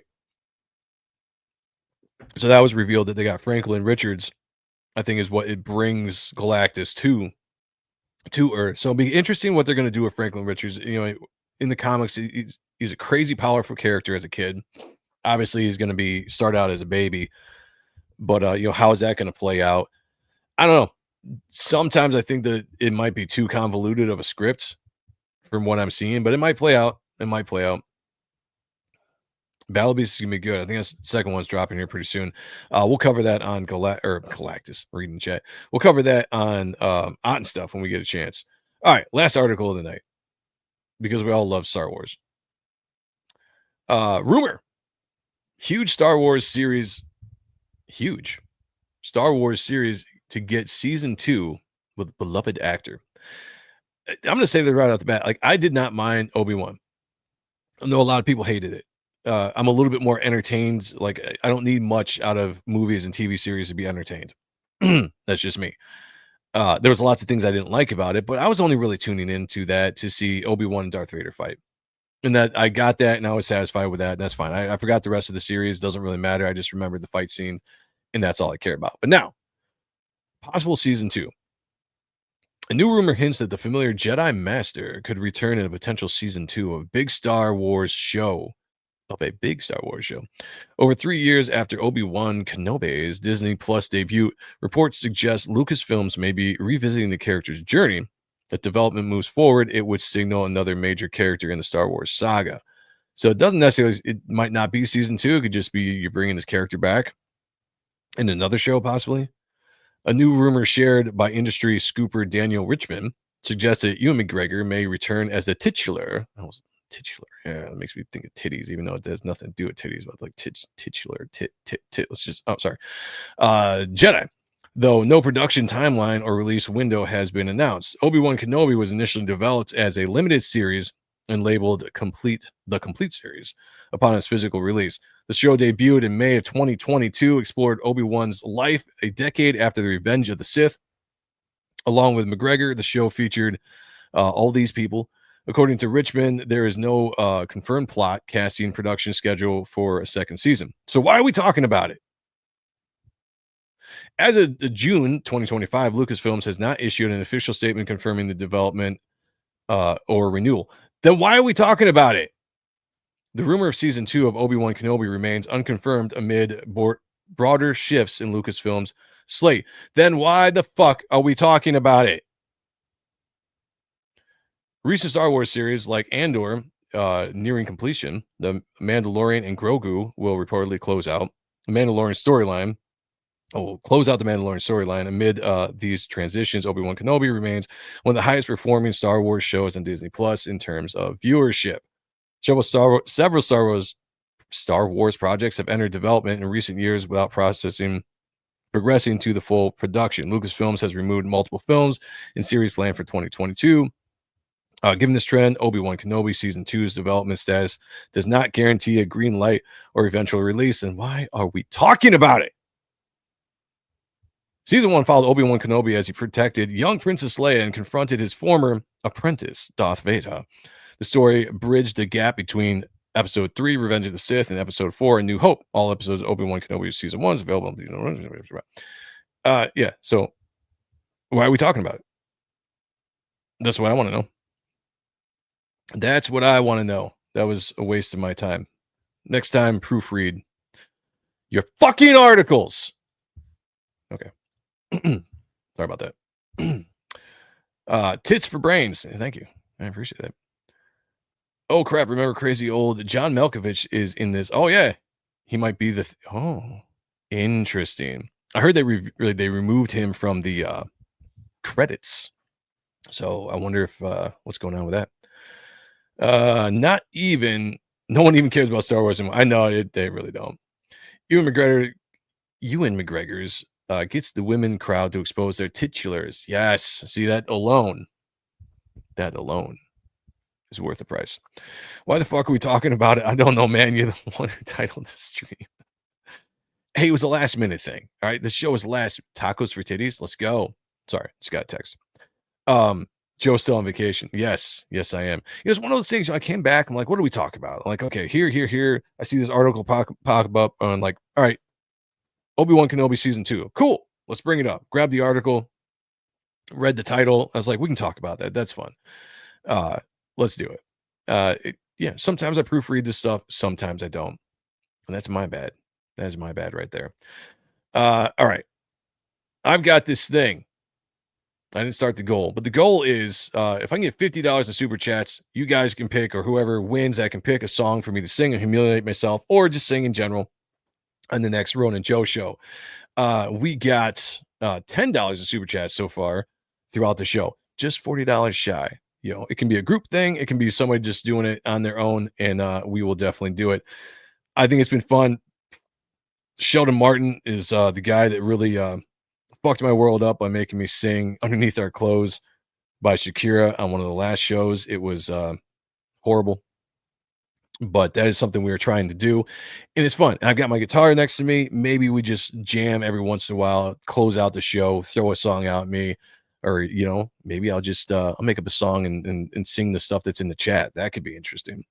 Off topic, the Reaper Destroyer 2 cover is just badass. Thank you, brother. Appreciate you, man. We got the Brett Booth cover, which is awesome. We got the Oliver Isabedra cover, which is awesome. And we'll be having some other covers we release, including mine, coming up as we get closer to the campaign. What song are you going to sing? Well, I got to be paid to sing a song, a specific song. Like, that's the whole thing. Like, if I can get a $50 in super chat or a $50 super chat, you pick the song, the chat picks a song, give me a week to learn it, then I'll come back and I'll humiliate myself. If it's a song that's like, Under My Clothes by Shakira, or, Hit Me Baby One More Time or something like that. I'm into the group thing. Yes, group things. Let's go. But I did enjoy it. A lot of this show specifically, you got Art and Stuff, Spawn Review, Appreciating Comic Book Art Live. Those are shows that really dive into my love of comic books and all that kind of stuff. This show is just more of just my personal likes. We talk about a lot of pop culture stuff here. I said before, I'd like to talk more conspiracy stuff. That hasn't really taken off as much, but I aim to try to work that stuff in. And also, I enjoy the whole music thing. It was fun to kind of plug my guitar in, even though it was very humiliating to do that. But again, that's why you pay the $50, and that's it's worth it. You have to do it. You have to do it. And that's what makes it fun. We're going to do an update on the leaderboard. We have Hail the Lore is still number 1. We have, where is number 2? Number 2 and number 3. Number 3 is Twisted Dreams. I don't even see it, number 2. Number 1, number 3. That's interesting. Hail the Lore so far, going for his second win on top of the leaderboard. We'll see how that shakes out here as we end the show. We got Pizza in the house. What's going on, man? Good to see you. Good to see you guys. Who watched? I haven't seen it yet. Have not seen it yet. Haven't seen it. But I've heard some people say, like, super chat, motherfucker. Fun for Joe to start singing some. Oh, God. Oh, God. Well, I play by the rules. I'll sing if we hit that goal in a given show. That's what I will do. I'm not too happy about it. I'll say that.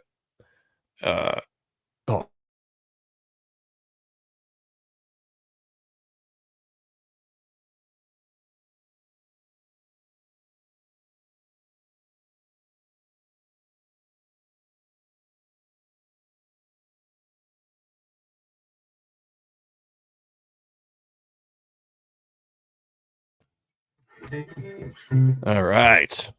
Joe's about to sing Touch My... What the hell is Touch My Body? Touch My Body. I don't know that one. I don't even know how to play it because I don't know what it is. That's the whole thing. That's what makes it funny.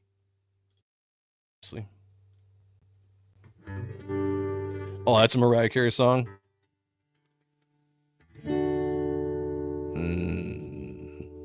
I'm not even going to look that one up. You're going to need to learn it. Yeah, if you get the $50, yeah, let's do it.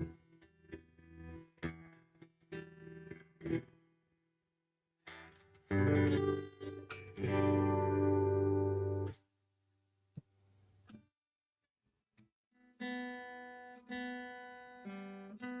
that up.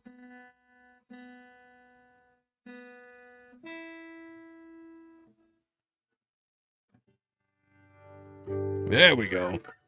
Hell yeah, play some Always Be My Baby. Always be Rod Stewart. If you want my body. If you want my... Interesting ideas, guys. Interesting ideas. I gotta say. Hell yeah. Play some Always Be My Baby. Well, I'd have to look up some of this. We're getting close. Getting close. See what we got. $14? Yeah, not too bad. Where's Rick Saylor? Rick Saylor's like, dude, I'm going to make you play some metal. I'm like, I don't know if I'll be able to do that or not. Setup in here is very awkward.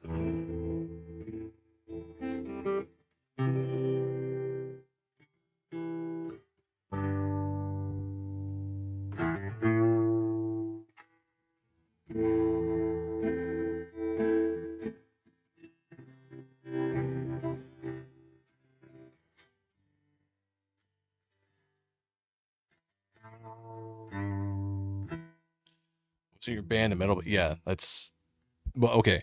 So to sing metal, I gotta do a completely different setup than what I'm doing right now. It's yeah, the whole idea is to do something on the acoustic, you know, like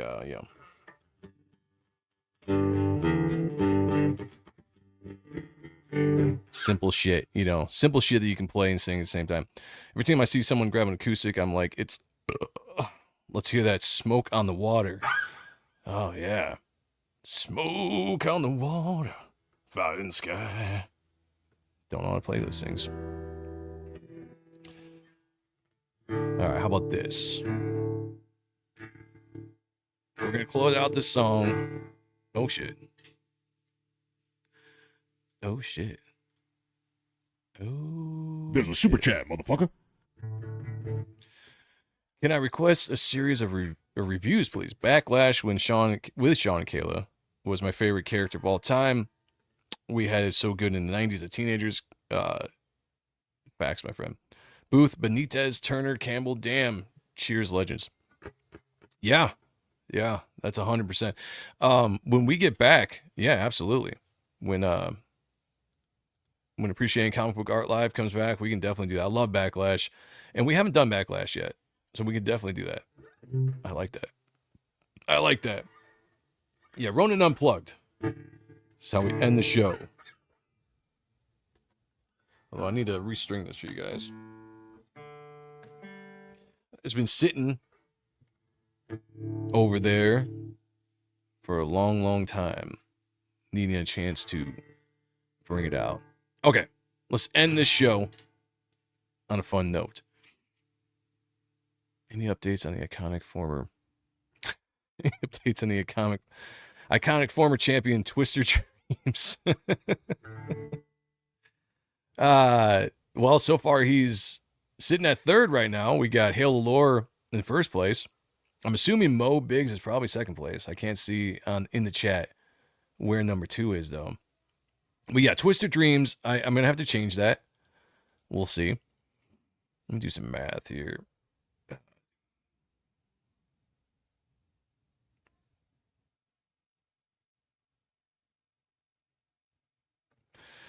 Oh, I can't do math in my head.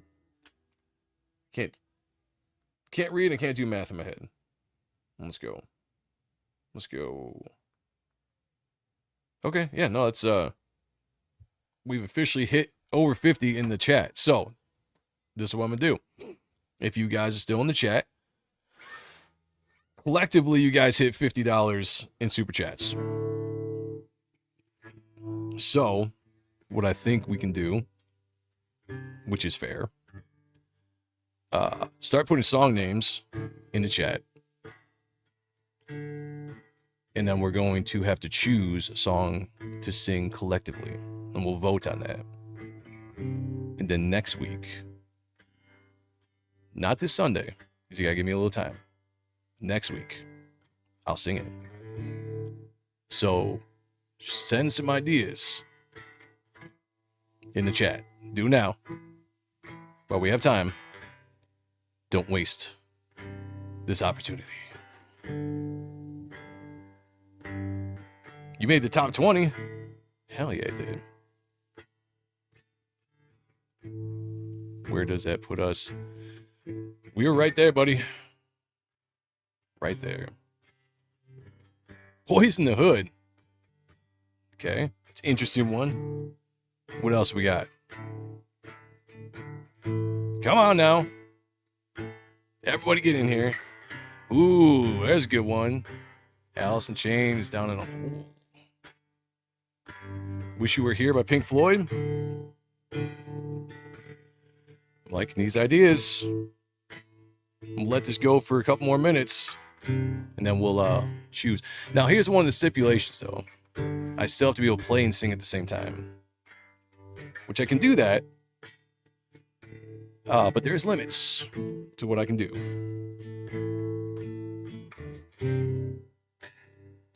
I would recommend you all cowards don't even smoke crack by... Nah, that's an old one. I don't even know how to play that. But that would be interesting. Ohio.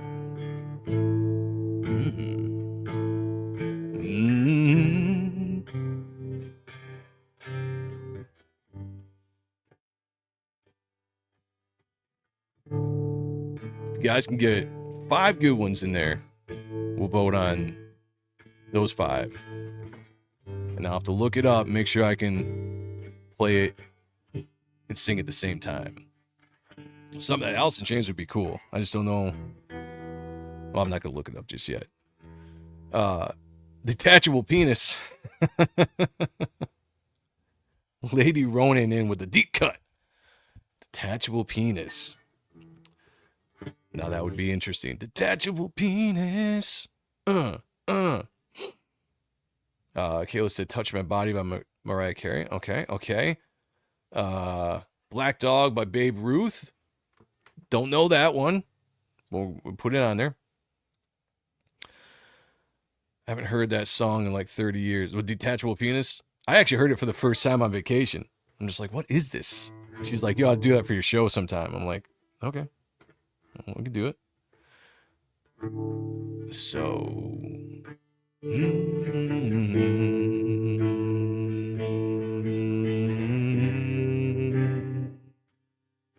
Yeah.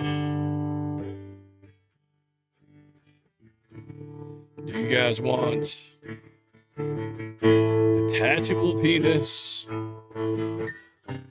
Or do you want something else? I'll have to look up Detachable Penis unless you do something else. Okay, here's what we're gonna do. Couple songs that I saw. Where is this? Nope, I can't do that. That only works there. All right. Good enough for me. All right, let's do... Put a...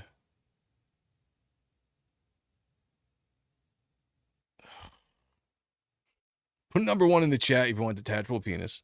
Put a number 2 in the chat if you want... let's see. Ronin Unplugged. What are you guys all saying?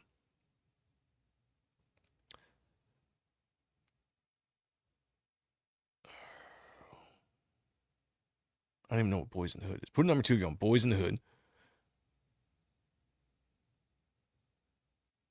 Put number 3 if you want Alice in Chains, Down in the Hole. I gotta still see if I can play any of these. Put number 4 if you want Wish You Were Here. And I guess, what is the embarrassing one? Kayla said, Touch My Body by Mariah Carey. Number 5, if you want Touch My Body by Mariah Carey. That's what we got to do.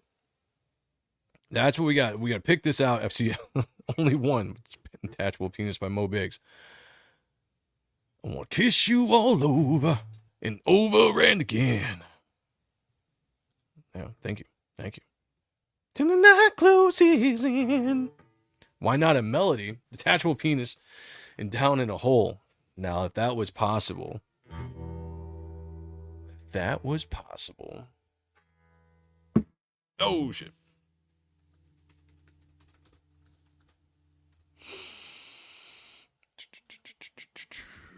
Let's even see if I can play that. 5? Got a couple 5s in there? You kidding me? 1 1, 1 2, 2 5s. Oh no. Oh no.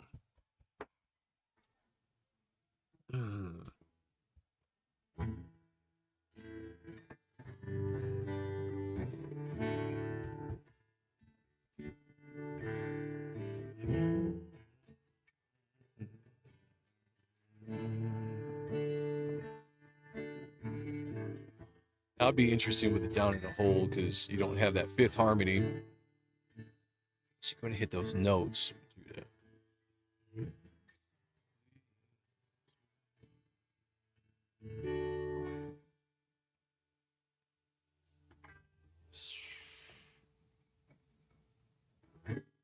Oop, that's not it. What the fuck?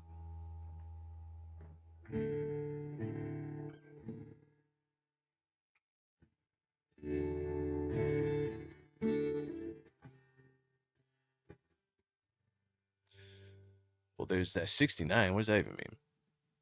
All right, what is people saying 5 in here? What did I say was 5? The whole touch my body. Touch my body. People wanted that. All right. What's wrong with you people? What is wrong with you people?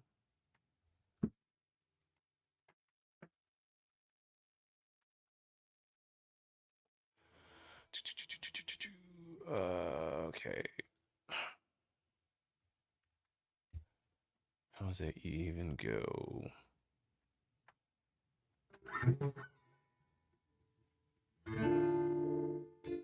Really?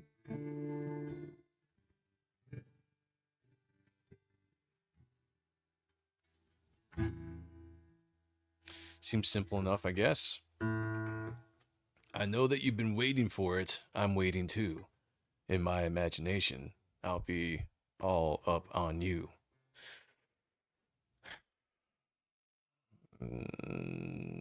Okay, so far, I think that's the leading one, which I don't want that to be it. So somebody put in something else. Come on. Something else. There's got to be people out there. Detachable penis. Let me look that up. That's gonna pull up some, let me put in chords. That's gonna pull up something I don't want to see.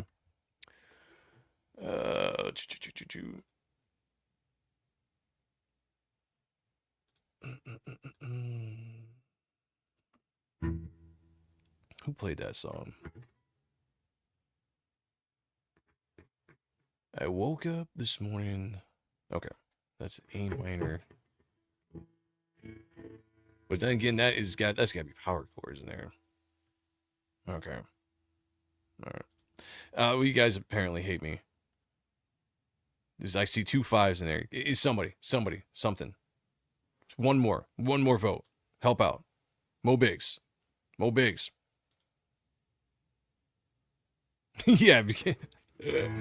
I had to make sure I put in that it was like, it was the chords. So, all right.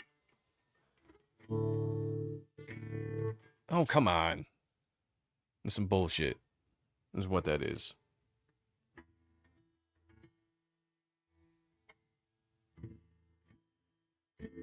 That's 3 5 4 5. You guys hate me. You absolutely hate me. 3 5s, 3 1s, 4 1s. There we go. There we go. 1, 2, 3, 4 ones. All right, the ones are winning right now. Detachable penis, which I'm gonna have to look up. Song, oh, come on. Touch My Body was song 5. That's a Mariah Carey song, which I've never heard of it. I gotta look it up. It looks like it's pretty easy to play. Just D minor, G, E minor, A minor. I think that's it. The entire song. Chorus, G, E minor, A minor. So I'd have to touch it. I'd have to look that up, but that is 5. So right now, I think we got 1, 2, 1, 2, 3, 4. 1, 2, 3. Well, 1, 2, 3. I think so far, Detachable Penis is winning. You can't sing Touch My Body without Sean in the chat. That's probably true.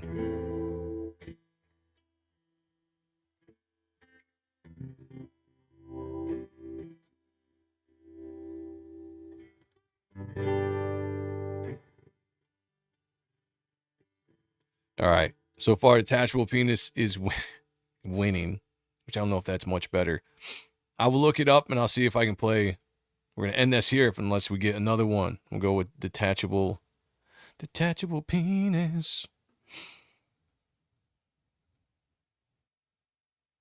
Oh, Down in the Hole would have been really cool. Okay, here we go. We're gonna count this off. Could be worse.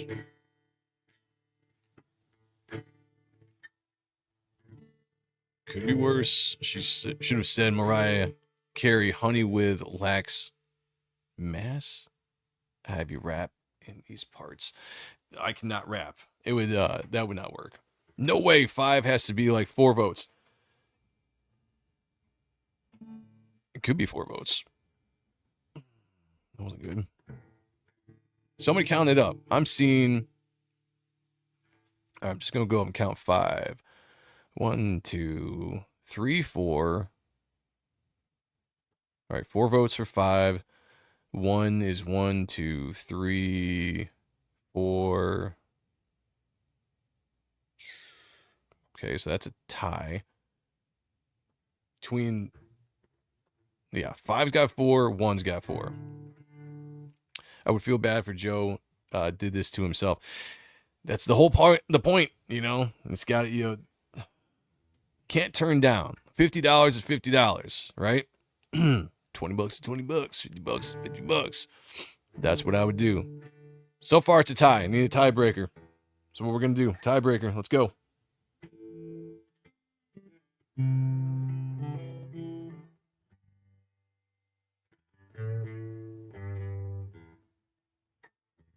Oh, there's a 1 for a tiebreaker for Detachable Peni.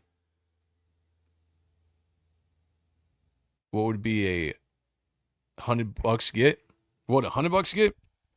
Whatever you want, man. Yeah, whatever you want. Yeah, I'm pretty easy like that, you know what I'm saying?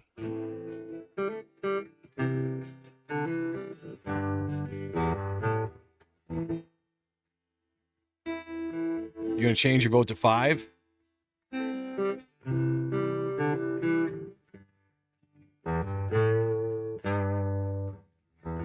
Okay, so we got tied then at 5 apiece. Lady Ronin put in that 1, so we're 5. That's 5. That's 5 apiece. We're gonna put a countdown on this to 10:02. At 10:02, whatever's got the most votes, that's it. That's what we'll do. That's what we'll do, and that'll be it.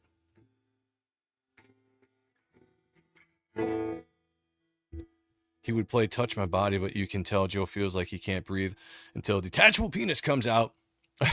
So into the chat's ears. That just sounds really dirty.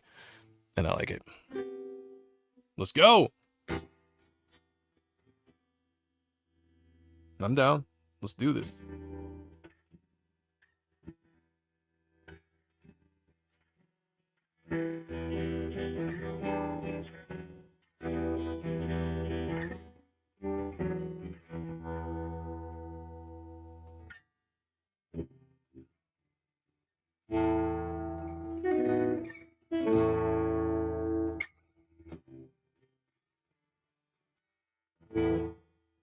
Oh, jeez.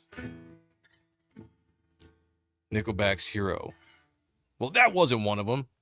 Oh, damn it. Damn it. There's a super chat, motherfucker. Oh, yeah. I got 5 on it. So wrong. I don't like that. Fuck my life. See? Her phone died. Yeah. I got 5 on it. All right, so 5's winning. That's it. Fuck. Hear my wife singing. Whatever one is pleasurable for the chat's ear vaginas. Well, detachable penis wouldn't be. But I would have to. Okay. Touch my body. Yeah. Okay. I'll learn. I gotta look it up. I gotta listen to it because I've never heard it. Should be pretty easy to play though. Although it sounds weird with a D minor in that song, so I have to really listen to it.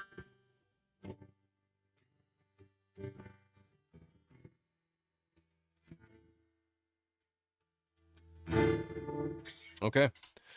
That be it, my friends. Touch My Body by Mariah Carey. Just vote for the song he'll sing. He's gonna sing Mariah Carey. Yep. That's what it is. I want him to sing Touch My Body. It would be hilarious. Well, got your wish. So not this Sunday, because this is a special show. Next Sunday, the RONIN JOE show. I'll be singing Touch My Body by Mariah Carey. I have no idea what that song is gonna be like, but I'm gonna sing it anyway for your enjoyment. Because I love to chat, and you spend $50.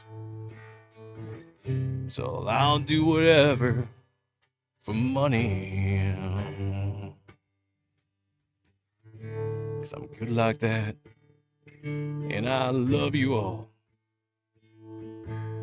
It's gonna be one hell of a show in a couple weeks. So remember, when you go to bed tonight, look in the mirror. Look yourself dead in the eyes. Think of me. Picture me naked before you go to bed. Close your eyes. Maybe get some head. But before you do, I want you to picture me naked too. Have a good night, everybody. Love you all. Be good to each other. Picture me